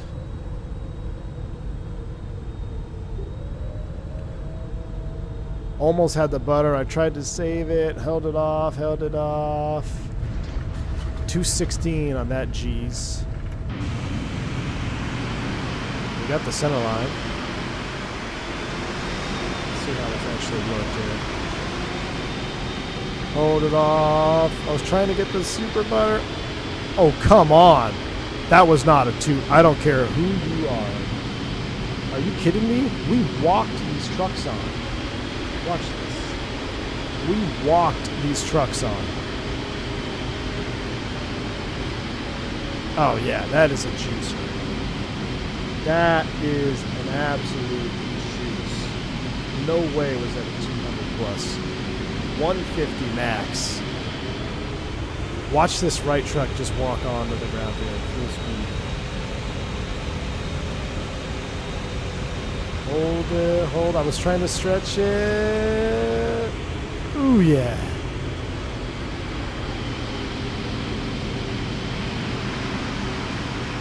maintain that center line. Reversers out. Mega juice. Mega juice. Alright. Let's watch a little bit more of this approach here. Let's watch the turn. Let's get sail going. Stow the speed brake. MSFS game single axis pivot strikes again. Game single axis pivot strikes again. Oh, was that something to do with like the landing, AJ? So like because it's a single pivot point, it doesn't really know what to do. Thanks again, AJ, for the $3 super chat. Look, AJ's actually standing up for me. No, this is actually a payware Skardu scenery, full flat. Payware Skardu. This is where I started to get nervous, right here. Look at this bank angle required, and we still overshot. I'm doing almost 40 degrees angle of bank here, fully configured. That is scary. 100%, I was a little nervous right there, chat. I was nervous. I didn't say anything, but I was nervous. I mean, that's about as max bank as we can do here in this configuration to be at this speed. And we still overshot, but not crazy enough. We were able to get stable. But that was awesome. That was awesome. All right, y'all. I'm going to wind you all the way back. You can watch the turn from Kidney inbound. How's that? Watch the turn from the Kidney inbound. And that's going to wrap this one up, guys. All right, y'all. Thank you so much for tuning in. Appreciate you being here this Friday afternoon. Thank you for the support. A lot of support. 68 new members. To bank angle checks, the super chats. You guys were too kind today. I really, really appreciate that. Love the support. You guys always make my day. Hope you have a wonderful rest of your weekend. Hook 'em horns. Number one. We got a big game tomorrow night. Hopefully no Georgia fans in chat. Until the next one, y'all, I may or may not stream in the morning. I'm going to see what I got. There's a little fair thing that the wife kind of wants to go to, so we'll see what we can do. But be on the lookout. If not, I'll see you next week. Stay safe. Stay healthy. I'm V1. See you.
$2,500.